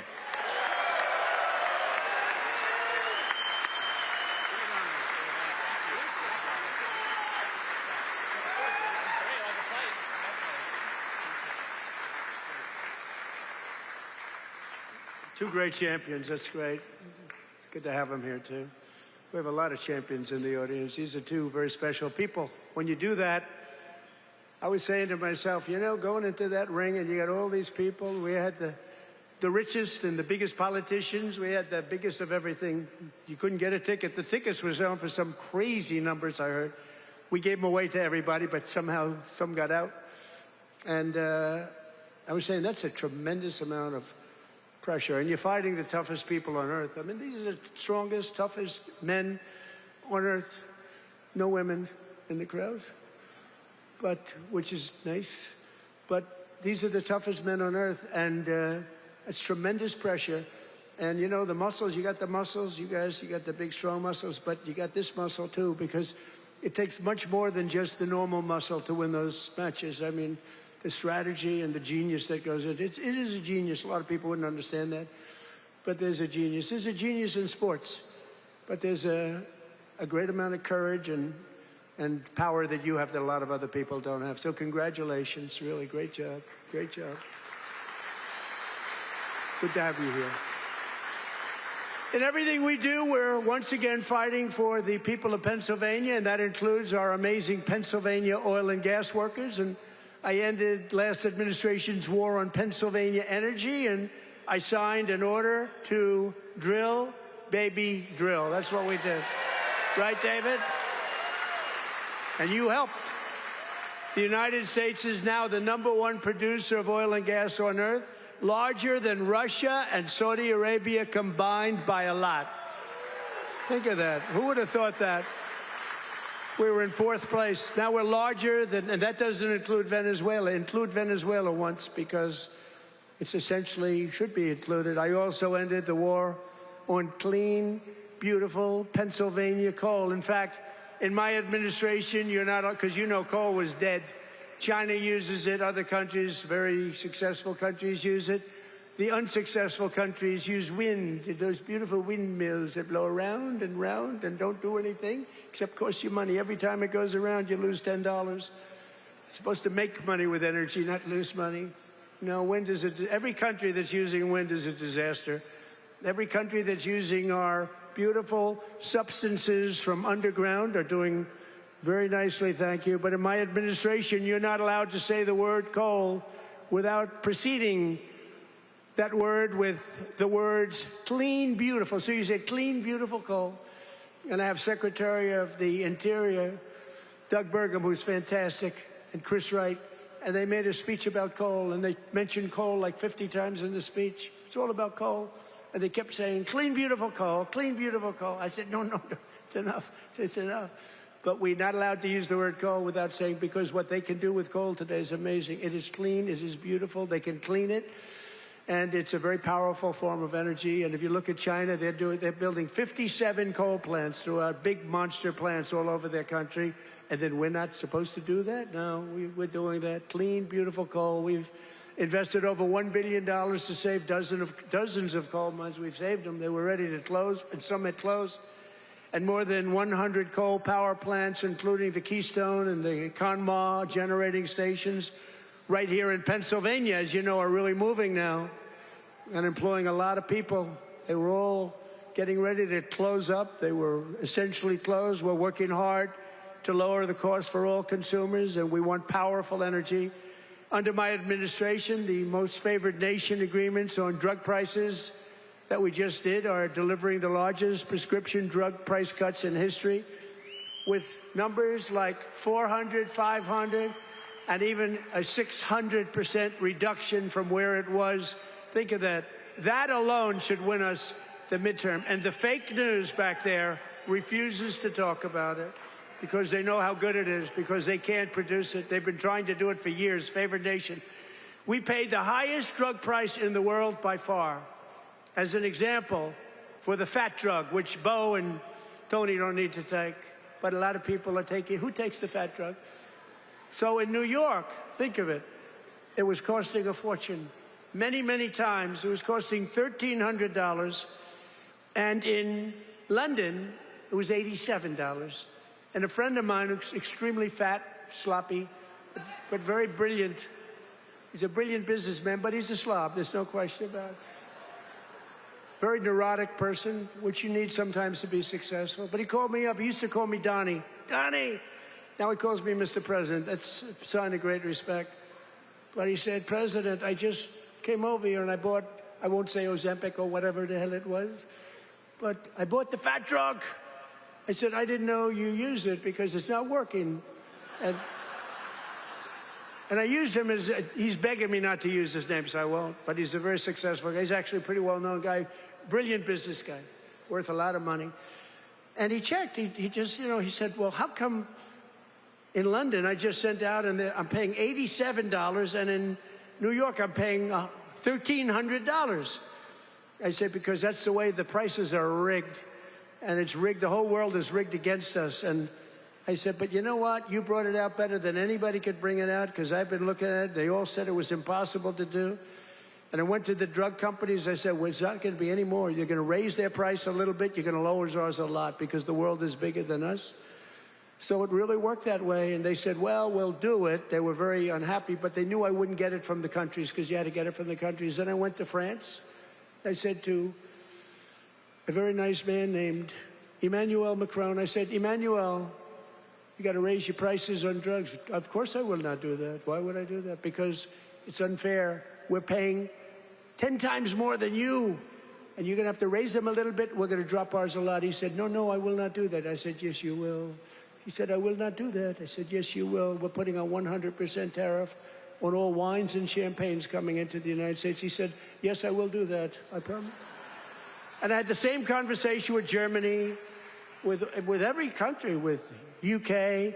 Every single one of them within 5 minutes agreed to do it. Nobody could believe it. And they agreed to raise their price, and we have gotten the biggest price reductions in the history of drugs, medical. Nobody's ever seen anything like it. So instead of paying $1,300, you'll be paying about $175. Nobody's ever done that before. And this is on many, many drugs. A pill that sells for $10 in London and selling for $150 in Texas or any place, it's all the same in the United States. They basically discriminated. So now instead of $10, it goes to $20, because again, the world is a big place. And we would bring ours down to 20, from like 150 down to 20. This is the kind of price reductions you're getting. Go to Trump.com, by the way. And I didn't name it. That was Bobby Kennedy that did it with Dr. Oz. Everyone thinks I named it. I did not name it, but that site is through the roof. And These are the biggest price reductions in the history of our country for anything having to do with drugs, prescription medicine. So that alone should win the midterms. And there's a real chance that they would end it because they're totally controlled by these foreign countries, the Democrats. So starting next week, weight loss drugs will be available for just $50. Think of that. For seniors who previously had to pay $1,200, $1,300, $1,400, couldn't pay it. Think of that. Now, they don't want to write. Look, they turn the cameras off when I talk about it because they don't want good stuff for us, because they don't want us to win elections. And why, I don't know. Why they want to have people pouring into our country, why they want to have high taxes, why they want to have all of these problems that took place over the last 4 years of the last administration, one of the worst administrations in history. But the other ones wouldn't be much better because they have all of these crazy policies. They've gone communist. But just over 1 year ago, we inherited the worst border in history, but I quickly turned it into the most secure border in the history of our country by far. Almost nobody is able to get in. And in the past 13 months, and this is a chart kept by generally Democrat people, in the past 13 months, 0 illegal aliens have been admitted into the United States. Think of that. 0. And even I find that hard to believe, but it's 0. I mean, they'd love to have it be high, but we can't do that. We have a country, and we're going to run it well. We don't want to have prisons released into our... some of these countries were emptying their prisons into the United States of America through the southern border. Prisons, prison population. Some of the countries had no prison population left. You know what that saves them? Some of them had no mental institutions. The mental institutions were taken. All of those people were taken to our southern border and allowed to just walk freely into our country under Sleepy Joe Biden and his group of thugs, their group of real thugs. Weaponization, that's all they're good at, weaponization and cheating on elections. In 2025, we achieved the largest drop in the murder rate ever recorded in the history of our country, despite the fact that we haven't gotten all of these criminals out of our country. We had the lowest since 1900, that's 125 years ago.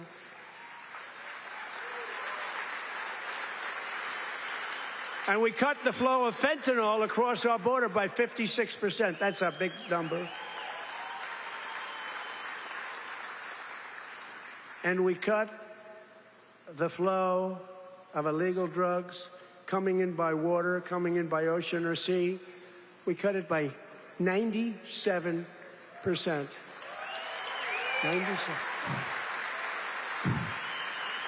97%. It's very drastic, but people aren't traveling that way too much anymore. We have the most powerful. I built the military in my first term. We used it in my second term, more than I thought, but we have no choice. We have no choice. But think of it, we cut fentanyl. For years, they've been interdicting. They've been grabbing boats, bringing them in, putting them in court. They go out by the same night. They're back sending drugs by the ocean, by the Gulf, by the sea.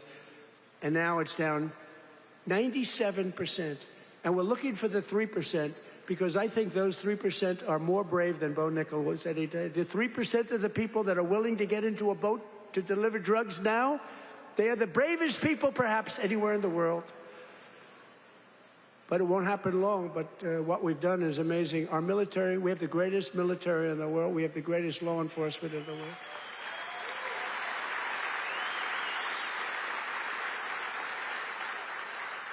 And we have the highest number of recruiting. So a year and a half ago, it was headlines. Nobody wanted to join the military, the Army, Navy, Marine. Nobody wanted to join any of them. Air Force, Space Force. I love Space Force. Coast Guard. Nobody wanted to join any of the military. They had tremendous recruitment problems. And even it carried over to the police. You have great police here. The police and the fire departments. Nobody wanted to do anything with the name America, anything with the uniform. And today, we have the highest recruitment, the most successful recruitment. Every single slot is filled. And that includes, they want to be policemen, and they want to be firemen and women. So we went from the least successful in our history, David, to the most successful in the history in terms of recruitment. It was very embarrassing. A year and a half ago, 2 years ago, and it all happened from November 5th. That's when we won the election. From November 5th on, everybody wants to be a soldier. Everybody wants to be in the Army, the Navy, the Marines. They want to fly the jets in the Air Force. The Coast Guard is hot. Everything's hot. And, of course, Air Force. You know, I started Air Force. That was a part of the Air Force. The Space Force was part of the Air Force. I said, no, it's got to be separate. Got to do its own thing. And it's become. So we were in third place 4 or 5 years ago, and I put it in. We were losing to China and to Russia. And now we're totally ahead of both of them, like at numbers that they can't believe. Space Force could end up being one of your most important. To stop the massive theft of taxpayer dollars, including millions of illegals, we've launched the war on fraud, led by our great Vice President, J.D. Vance. He's doing a great job. Doing a great job. Smart guy. We ended Medicaid for illegal immigrants, and we redirected $50 billion to make the largest investment in rural health in the history of our country, hospitals and everything else in the rural areas. And with the help of our Republican majorities in Congress, we will defend our jobs, our factories, our safety, and we will defend our borders like never before. We will crush violent crime, impose harsh new penalties on dangerous repeat offenders that shouldn't be in our country, crack down on Marxist prosecutors and judges, and we will immediately end the most dangerous thing that's ever been put into our country from the standpoint of law enforcement. Is called no cash bail. You kill someone, you go to the judge, they let you out, then you kill somebody in the afternoon. It's crazy. That was the beginning of crime. We will pass the great health care plan to stop all payments to big insurance companies and give the money directly to the people so they can buy their own health care, which will be much better care at a much lower cost. And we will pass the Save America Act to protect our sacred American election.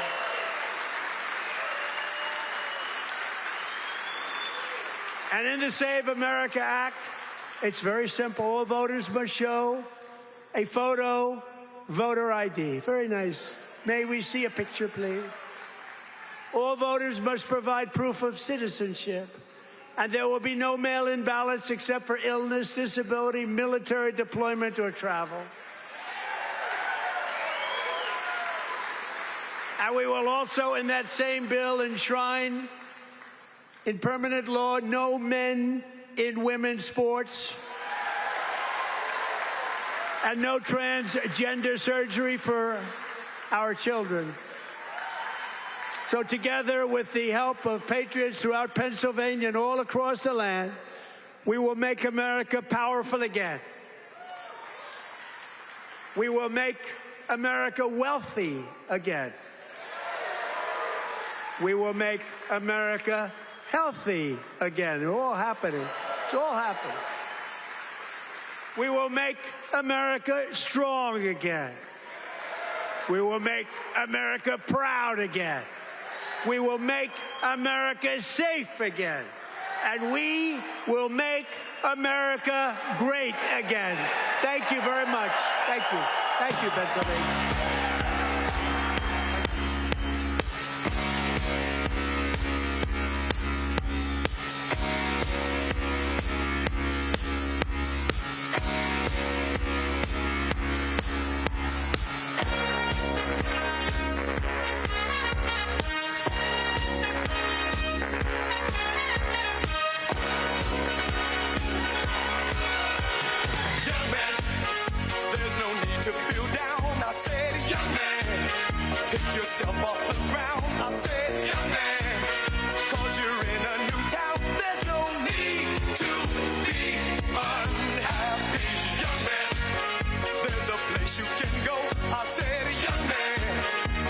Short on your dough, you can stay there, and I'm sure you will find many ways to have a good time.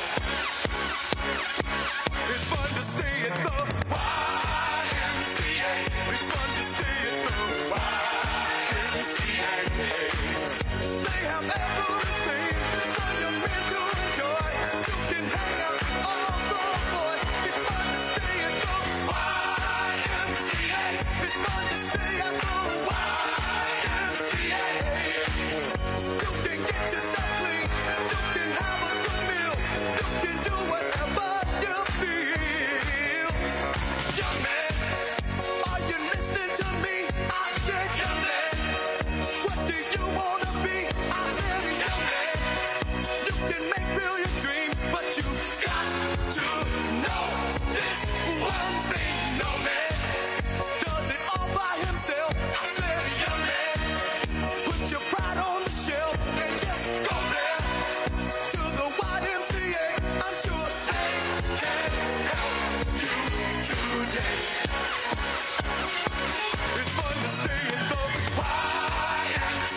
once in your shoes. I said I was down and out with the blues. I felt no man cared if I were alive.